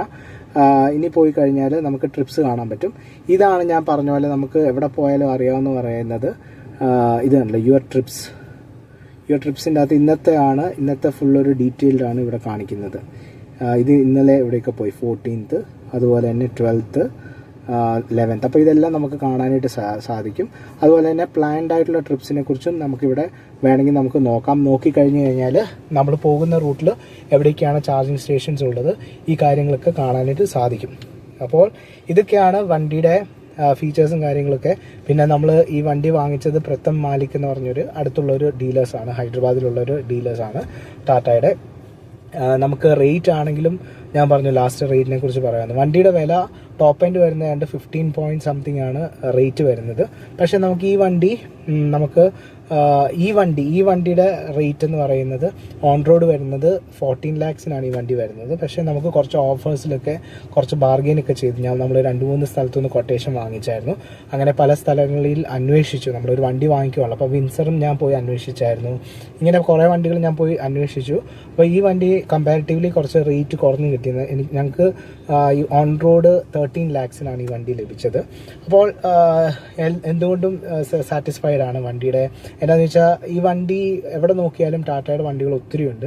അപ്പോൾ നമുക്ക് എന്തെങ്കിലും ഫ്യൂച്ചറിലാണെങ്കിലും എന്തെങ്കിലും ഇഷ്യൂസോ എന്തെങ്കിലുമൊക്കെ ഉണ്ടെങ്കിലും വണ്ടികൾ ഒത്തിരി നിലത്തുള്ളത് കൊണ്ട് നമുക്ക് ഇതിൻ്റെ സ്പെയർ കിട്ടാനും അതുപോലെ തന്നെ ഫ്യൂച്ചറിൽ ഇത് കുറച്ചും കൂടെ ഹെൽപ്ഫുൾ ആവുമെന്ന് വിചാരിച്ചാണ് ടാറ്റ പഞ്ച് തന്നെ വാങ്ങിച്ചത്. വിൻസർ ഇഷ്ടമായിരുന്നു, വിൻസർ വാങ്ങിക്കാൻ താല്പര്യമുണ്ടായിരുന്നു. പക്ഷേ വിൻസർ ഇത് വീണ്ടും ഒരു 2 lakhs കൂടെ കൂടും വിൻസറിന് പോയി കഴിഞ്ഞാൽ. പിന്നെ ഞാൻ സത്യം പറഞ്ഞു കഴിഞ്ഞാൽ ഇപ്പോൾ സാധാരണ ഒരു വണ്ടി എടുക്കാനാണ് ഞാൻ പ്ലാൻ ചെയ്തിരുന്നത്. ഞാൻ നേരത്തെ ഒരു വീഡിയോയിൽ ഞാൻ പറഞ്ഞായിരുന്നു കോമറ്റാണ് ഞാൻ ഉദ്ദേശിച്ചിരുന്നത് സിറ്റിക്കകത്ത് കറങ്ങാനും. അതുപോലെ തന്നെ ഞാനിപ്പോൾ ഒരു സ്റ്റുഡൻ്റാണ്, ഞാൻ MPhil ചെയ്യുന്നു. അപ്പോൾ ഞാൻ വിചാരിച്ചു അങ്ങനെയാണെങ്കിൽ ഫ്യൂച്ചറിൽ ഒരു പെട്രോൾ കാറും കൂടെ എടുക്കാം. അപ്പോൾ അത് സിറ്റിക്കകത്ത് യൂസ് ചെയ്യാനും മറ്റേ നമുക്ക് ദൂരെ എവിടെയെങ്കിലൊക്കെ പോകുകയാണെങ്കിൽ അത് യൂസ് ചെയ്യാമെന്നുള്ള രീതിയിലാണ് ഞാൻ വിചാരിച്ചത്. പിന്നെ ഞാൻ വേറെ കാര്യം കൂടെ ഞാൻ വിട്ടുപോയി പറയാനായിട്ട്. ഈ വണ്ടി വാങ്ങിക്കാനായിട്ടൊക്കെയുള്ള എല്ലാ കാരണവും നമ്മുടെ കാർ പോർച്ചിലൊരു വേറൊരാളും കൂടെ ഉണ്ട്, നമ്മുടെ ഏത്തർ റിസ്ത. ആ റിസ്ത കാരണമാണ് നമ്മൾ ഈ ഇലക്ട്രിക്കിലേക്ക് മാറിയത്. അപ്പോൾ എനിക്കറിയാം നമ്മൾ ഇലക്ട്രിക് വണ്ടി യൂസ് ചെയ്യുകയാണെങ്കിൽ പെട്രോൾ വണ്ടിയിലേക്ക് പിന്നെ പോകത്തേ ഇല്ല. അതുകൊണ്ട് എനിക്കറിയാം പിന്നീട് ഒരു വണ്ടി വാങ്ങിക്കുന്നത് പ്രാക്ടിക്കലി അതൊരിക്കലും ചെയ്യത്തില്ല. ഈ വണ്ടി ഇലക്ട്രിക് വണ്ടിയാണ് ഉപയോഗിക്കത്തോളം എന്നറിയാം. അതുകൊണ്ട് ലാസ്റ്റ് ഫൈനലി ഈ ഒരു വണ്ടിയിലേക്ക് എത്തിയതാണ് പഞ്ച് മേടിക്കാനായിട്ട്. സത്യം പറഞ്ഞു കഴിഞ്ഞാൽ ഇങ്ങനെ ഒരു പ്ലാനേ ഇല്ലായിരുന്നു. 4-5 months ബാക്ക് ഏത്തർ വാങ്ങിച്ചപ്പം അവിടെ ഒരു ചാർജിങ് പോയിന്റ് വെച്ചായിരുന്നു ഏത്തറിന് വേണ്ടി. അപ്പോൾ അതിന് സത്യം പറഞ്ഞു കഴിഞ്ഞാൽ ഒത്തിരി വലിയ വയറിൻ്റെ ആവശ്യമില്ലായിരുന്നു. അത്യാവശ്യം അത് സാധാരണ പവർ പ്ലഗ് മതി, അതിന് പോയിന്റ് മതിയായിരുന്നു. അപ്പം നമ്മൾ അത്യാവശ്യം നല്ല തിക്നെസ് ഉള്ള ഫ്യൂച്ചറിൽ എപ്പോഴേലും ഒരു 4 വർഷം 5 വർഷം കഴിഞ്ഞിട്ട് ഒരു EV കാർ വാങ്ങിക്കുവാണെങ്കിൽ ഉപയോഗിക്കാനായിട്ട് പറ്റുമെന്നുള്ള രീതിയിൽ ഞാൻ അത്യാവശ്യം നല്ല സാധനമാണ് അവിടെ വെച്ചിരുന്നത്. പവർ പ്ലഗും അതുപോലെ വയസ്സ് എല്ലാം അതിനനുസരിച്ചായിരുന്നു വെച്ചിരുന്നത്. പക്ഷേ വെറും 4 വർഷം പോയിട്ട് 4 മാസം കഴിഞ്ഞപ്പോൾ നമ്മൾ ഈ ഒരു വണ്ടി വാങ്ങിച്ചു. അപ്പോൾ അത് EV ഓടിക്കുന്ന ആൾക്കാർക്ക്, ഉപയോഗിക്കുന്ന ആൾക്കാർക്ക് അത് മനസ്സിലാകത്തുള്ളൂ. ഞാൻ കണ്ടിട്ടുണ്ട്, വീഡിയോ കണ്ടു, കുറേ അധികം ആൾക്കാർ അവർ ഏത്തർ വണ്ടി അല്ലെങ്കിൽ വിതയോ അതുപോലെ ഏതെങ്കിലും ഇലക്ട്രിക് സ്കൂട്ടേഴ്സും കാര്യങ്ങളൊക്കെ ഉപയോഗിച്ച് ഇതിൻ്റെ ഒരു രീതി മനസ്സിലാക്കിയിട്ടാണ് അവർ പതുക്കെ EV-യിലേക്ക് കാറുകളും ഒക്കെ വാങ്ങിക്കാണ്ട് അങ്ങനെ ഒത്തിരി പേരുടെ വീഡിയോ ഞാൻ കണ്ടു. അതുപോലെ തന്നെ ഞാൻ ഈ ഷോറൂമിൽ ചെന്നപ്പോഴും അവിടെയും പല ആൾക്കാർ നേരത്തെ മേടിച്ച ആൾക്കാർ സർവീസിങ്ങിനൊക്കെ വന്നിട്ടുണ്ടായിരുന്നു. അവരും പറഞ്ഞു അവർക്കും ഏത്തറുണ്ട് അല്ലെങ്കിൽ EV വണ്ടി ഉള്ള ആൾക്കാരാണ്. അപ്പോൾ ആ ഒരു എക്സ്പീരിയൻസിൽ നിന്നാണ് ഞാൻ ഈ വണ്ടി അങ്ങനെ വാങ്ങിച്ചു. വേറെ ഒന്നല്ല, ഇപ്പോൾ പല ആൾക്കാരും പലതും പറയും EV-യെക്കുറിച്ച്. പക്ഷേ എനിക്കൊരു കാര്യം പറയാനേ ഉള്ളൂ, വണ്ടി യൂസ് ചെയ്ത് ആൾക്കാർ പറയുന്ന എക്സ്പീരിയൻസ് ആണ് കറക്റ്റ്. അതിപ്പോൾ വേഴ്സ് ആണെങ്കിലും നമ്മൾ അത് അങ്ങനെ എടുക്കണം. അപ്പോൾ പല ആൾക്കാരും വണ്ടി യൂസ് ചെയ്ത്, ഞാൻ കുറേ അധികം റിസർച്ച് ചെയ്ത് ഇതിനെക്കുറിച്ച്. അപ്പോൾ യൂസ് ചെയ്ത ആൾക്കാർ കുറേ ആൾക്ക് മിക്സ്ചറായിട്ടുള്ള ഒരു റെസ്പോൺസാണ് EV-യെക്കുറിച്ചുള്ളത്. പക്ഷേ ഏതായാലും അത്യാവശ്യം ഒത്തിരി ആൾക്കാർക്ക് ബെനിഫിറ്റ് ആണ് ഉണ്ടായിട്ടുള്ളത്. അപ്പോൾ എൻ്റെ യൂസിനനുസരിച്ചും അതുപോലെ ഞാനും ഏത്തറിൻ്റെ സ്കൂട്ടറൊക്കെ യൂസ് ചെയ്യുന്നുണ്ട്. ഇലക്ട്രിക് സ്കൂട്ടർ യൂസ് ചെയ്ത് തുടങ്ങിയത് കൊണ്ട് എനിക്ക് മനസ്സിലായി EV എന്തുകൊണ്ടും നല്ലതാണ്. ഫ്യൂച്ചറിലേക്ക് വേറൊരു കാര്യം കൂടെ എനിക്ക് തോന്നുന്നു, ഞാൻ ഒത്തിരി സംസാരിക്കുന്നു, ഈ ഒരു കുറേ അധികം ലെങ്തി ആകുന്നുണ്ടെന്ന് തോന്നുന്നു, പക്ഷേ ഇമ്പോർട്ടൻ്റ് ആയിട്ടുള്ള കാര്യമാണ്. നമ്മൾ കാൽക്കുലേറ്റ് ചെയ്യുന്നത് ഓക്കെ പെട്രോൾ വണ്ടിക്ക് ഇത്രേ ആകത്തുള്ളൂ, EV-ക്ക് പോയി കഴിഞ്ഞാൽ അതിൻ്റെ ഡബിൾ എമൗണ്ട് ആകുന്നുണ്ട്. പക്ഷെ ഞാനൊരു കാര്യം പറഞ്ഞോട്ടെ, നമ്മൾ വിചാരിക്കുന്നത് ഈ ഒരു കുറച്ച് വർഷത്തേക്കിനാണ് നമ്മൾ കാൽക്കുലേറ്റ് ചെയ്യുന്നത്. നമ്മളൊന്ന് നോക്കിക്കോ, ഇപ്പോൾ നമ്മൾ സാധാരണ ഒരു ആവറേജ് ഒരു 15 കിലോമീറ്റർ മൈലേജ് വരുന്ന ഒരു പെട്രോൾ കാറ് നമ്മൾ 1.5 ലക്ഷം കിലോമീറ്റർ ഓടിക്കുവാണെങ്കിൽ ഏകദേശം 12 ലക്ഷം രൂപയുടെ പെട്രോളാണ് നമ്മൾ ആ വണ്ടിക്ക് അടിക്കുന്നത്. നമ്മൾ അറിയുന്നില്ല, നമ്മൾ 1000 രൂപയ്ക്കോ 500 രൂപയ്ക്കോ 2000 രൂപയ്ക്കോ അടിച്ച് നമ്മൾ ഓടുന്നു. പക്ഷേ അതേ സമയത്ത് ആ 1.5 ലക്ഷം കിലോമീറ്റർ ഒരു EV വണ്ടി ഓടുവാണെങ്കിൽ നമുക്ക് ഏകദേശം 1 ലക്ഷം 1.5 ലക്ഷം രൂപ മാത്രമേ ചിലവ് വരുന്നുള്ളൂ. അപ്പോൾ ആ ഡിഫറൻസ് നമ്മൾ മനസ്സിലാക്കുന്നില്ല. അപ്പോൾ അതുപോലെ തന്നെ ഈ വണ്ടികൾക്കൊക്കെ പഞ്ചിന്, വിൻസറിനാണെങ്കിൽ അവർ ലൈഫ് ലോങ് വാറണ്ടി തരുന്നുണ്ട്. പഞ്ചിനാണെങ്കിൽ 8 years വാറണ്ടിയാണ് അവർ തരുന്നത്. 8 years ഓർ 1.5 lakhs. അപ്പോൾ നമ്മൾ 1.5 lakh ഉപയോഗിക്കുമ്പോൾ പെട്രോൾ വണ്ടിയുടെയും ഈ വണ്ടിയുടെയും ചിലവ് ഞാൻ പറഞ്ഞില്ലേ, അപ്പോൾ 1.5 lakh ഉപയോഗിച്ച് നമ്മൾ ഈവൻ ബാറ്ററി മാറ്റി വെച്ചാലും നമുക്കൊരിക്കലും നഷ്ടം ഉണ്ടാകത്തില്ല. അതുപോലെ തന്നെ അതൊരു ആ ഒരു രീതി നോക്കിക്കഴിയുമ്പോൾ ഇത് നല്ല പ്രയോജനമുള്ള ഒരു കാര്യം തന്നെയാണ്. അപ്പോൾ നിങ്ങളൊക്കെ പ്ലാൻ ചെയ്യുന്നുണ്ടെങ്കിൽ ചിന്തിക്കുക. ഞാനിപ്പോൾ ആരെങ്കിലും EV വണ്ടിയുടെ കാര്യം പറയുമ്പോൾ മേടിക്കുന്ന ആഗ്രഹം പറയുമ്പോൾ ഞാൻ ഒരിക്കലും പറയത്തില്ല എനിക്കിത് കംഫർട്ടബിൾ ആണ്. അപ്പോൾ ഞാൻ പറയും നിങ്ങളുടെ യൂസ് അനുസരിച്ച് നിങ്ങൾ വാങ്ങിക്കുക. അതൊക്കെ അവരവരുടെ കൺവീനിയൻസ് ആണ്. അപ്പോൾ എനിക്കിത് ബെറ്റർ ആയിട്ട് തോന്നി. ഓക്കെ, അപ്പോൾ വണ്ടിയുടെ റേഞ്ചിന്റെ കാര്യത്തിലേക്ക് വരുമ്പോൾ വണ്ടി ഇത് LR വേർഷൻ ആണ്. വണ്ടി 2 വേർഷനിലാണ് വരുന്നത്, മീഡിയം റേഞ്ചും ലോങ് റേഞ്ചും. അത് ടിയാഗോ ആണെങ്കിലും അങ്ങനെയാണ് വരുന്നത്, medium range and long range. Long റേഞ്ചിൽ ARI സർട്ടിഫൈഡ് ആയിട്ടുള്ള റേഞ്ച് 420 ആണ്. പക്ഷേ റേഞ്ച് കിട്ടുന്നത് 300 ആണ്, 320 ഒക്കെയാണ് പറയുന്നത്. പക്ഷേ നമ്മൾ റഫായിട്ട് ഉപയോഗിച്ചാലും ഒരു 280 വരെ നമുക്ക് ലഭിക്കും. പിന്നെ ഇതെല്ലാം ഡ്രൈവിംഗ് കണ്ടീഷൻ ഡിപ്പെൻഡൻ്റ് ആണ്. ഐഡിയൽ ഡ്രൈവിംഗ് കണ്ടീഷൻ IDCയിലാണ് നമുക്ക് ഈ ഒരു റേഞ്ച് കിട്ടുന്നത്, അതായത് 320 കിലോമീറ്റർ ലഭിക്കുന്നത്. അപ്പോൾ വണ്ടി ഈ ഒരു EV ഒക്കെ ഉപയോഗിക്കുന്നത് ഒരു സ്നേഹത്തോടെ ഉപയോഗിച്ചാലേ വണ്ടിക്ക് റേഞ്ച് കിട്ടത്തുള്ളൂ. വേറെ കാര്യമുണ്ട് കേട്ടോ, EV എനിക്ക് തോന്നുന്ന EV റഫായിട്ടാണ് ഉപയോഗിക്കുന്നവരുണ്ട്. ഞാൻ പറയുന്നത് മാക്സിമം ആൾക്കാർ കുറച്ച് സ്നേഹത്തോടെ ആയിരിക്കും EV ഉപയോഗിക്കുന്നത്. നമ്മുടെ സ്കൂട്ടറും ഇവിടെ ഇരിപ്പുണ്ട്, ഏത്തർ റിസ്ത. നമ്മളിപ്പോൾ പാർക്കിങ്ങിലേക്ക് എത്തി. അപ്പോൾ ഏത്തർ റിസ്ത നമ്മൾ നന്നായിട്ട് കൈവച്ച് നന്നായിട്ട് കൊടുക്കുവാണെങ്കിൽ, ഫുൾ ത്രോട്ടിലൊക്കെ കൊടുക്കുവാണെങ്കിൽ പെട്ടെന്നായിരിക്കും ചാർജ് ഇറങ്ങുന്നത് നമുക്ക് നന്നായിട്ട് കാണാനായിട്ട് സാധിക്കും. അപ്പോൾ കാറാണെങ്കിലും അതുപോലെയാണ്, EV വണ്ടികളൊക്കെ അങ്ങനെയാണ്. നമ്മൾ നല്ല ത്രോട്ടിൽ കാല് കൊടുത്ത് അല്ലെങ്കിൽ എപ്പോഴും സഡൻ സ്പീഡിൽ പോകുന്നതിന് കുഴപ്പമില്ല, വണ്ടിയിൽ സ്പീഡിൽ പോകാം, ഏത്തറിലും മാക്സിമം സ്പീഡിൽ പോകാറുണ്ട്. പക്ഷേ നമ്മൾ ആ ഒരു കൊടുക്കുന്ന രീതി, ആക്സിലറേഷൻ കൊടുക്കുന്ന രീതി, നമ്മൾ പെട്ടെന്ന് ബ്രേക്ക് ഇടുക പിന്നെയും ആക്സിലറേഷൻ കൊടുക്കുക, അങ്ങനെ കൊടുത്തു കഴിഞ്ഞാൽ പെട്ടെന്ന് ചാർജ് ഇറങ്ങിപ്പോവും. അപ്പോൾ ഈ ഒരു കണ്ടീഷൻ അത് EV ഉപയോഗിച്ച് കുറച്ച് കഴിയുമ്പോഴേ നമുക്കത് മനസ്സിലാകത്തുള്ളൂ. ഇപ്പോൾ ഞാൻ സ്കൂട്ടർ ഉപയോഗിച്ചു, കാറിൻ്റെ കാര്യം ഞാൻ പഠിച്ചു വരുന്നതേ ഉള്ളൂ. അപ്പോൾ റേഞ്ച് എങ്ങനെയാണ് മാക്സിമം കിട്ടുന്നത്, അപ്പോൾ നമ്മൾ അതിനനുസരിച്ച് ഉപയോഗിച്ച് കഴിയുമ്പോൾ നമുക്ക് ആ ഒരു റേഞ്ച് ലഭിക്കുന്നതായിരിക്കും. ഏതായാലും ഒത്തിരി സാറ്റിസ്ഫൈഡ് ആണ്. നമ്മൾ ദൂരോട്ടും ഞാൻ ടിയാഗോ എടുക്കാനായിട്ടും പ്ലാൻ ചെയ്തായിരുന്നു, കോമറ്റും ഉണ്ടായിരുന്നു, ടിയാഗോ ഉണ്ടായിരുന്നു.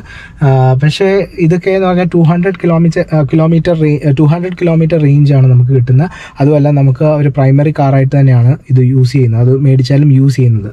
അപ്പോൾ നമുക്കിപ്പം ദൂരോട്ടൊക്കെ പോകണമെങ്കിൽ, ഇപ്പോൾ ബാംഗ്ലൂരോ കേരളത്തിലോട്ടൊക്കെ പോകണമെങ്കിൽ ചിലപ്പം ചാർജിങ് സ്റ്റേഷൻ 150-180 കിലോമീറ്റർ ദൂരെ ആയിരിക്കാം. ചില സിറ്റുവേഷൻസിൽ ഇൻ കേസ് ഇടയ്ക്കത്തെ ചാർജിങ് വർക്ക് ചെയ്യുന്നില്ലെങ്കിൽ ഒരു 180 കിലോമീറ്ററൊക്കെ 200 കിലോമീറ്റേഴ്സൊക്കെ കവർ ചെയ്യേണ്ടി വരും. അപ്പോൾ അങ്ങനെ വരുമ്പോൾ നമ്മൾ എത്തിപ്പെടുമ്പോഴായിരിക്കും നമ്മുടെ ആ ഒരു ചാർജിങ് സ്റ്റേഷൻ വർക്കിംഗ് അല്ലെങ്കിൽ ബുദ്ധിമുട്ടാവും. അപ്പോൾ ഇത് നമുക്ക് എത്തിപ്പെടാനായിട്ട് സാധിക്കും. ഇപ്പോൾ ഇൻ കേസ് വർക്ക് ചെയ്തില്ലെങ്കിലും 250 കിലോമീറ്ററിലാണെങ്കിലും നമുക്ക് ചാർജ് ചെയ്യാനായിട്ട് സാധിക്കും. അപ്പോൾ ഇതാണ് ഈ ഒരു വണ്ടിയുടെ റേഞ്ച് എന്ന് പറയുന്നത്.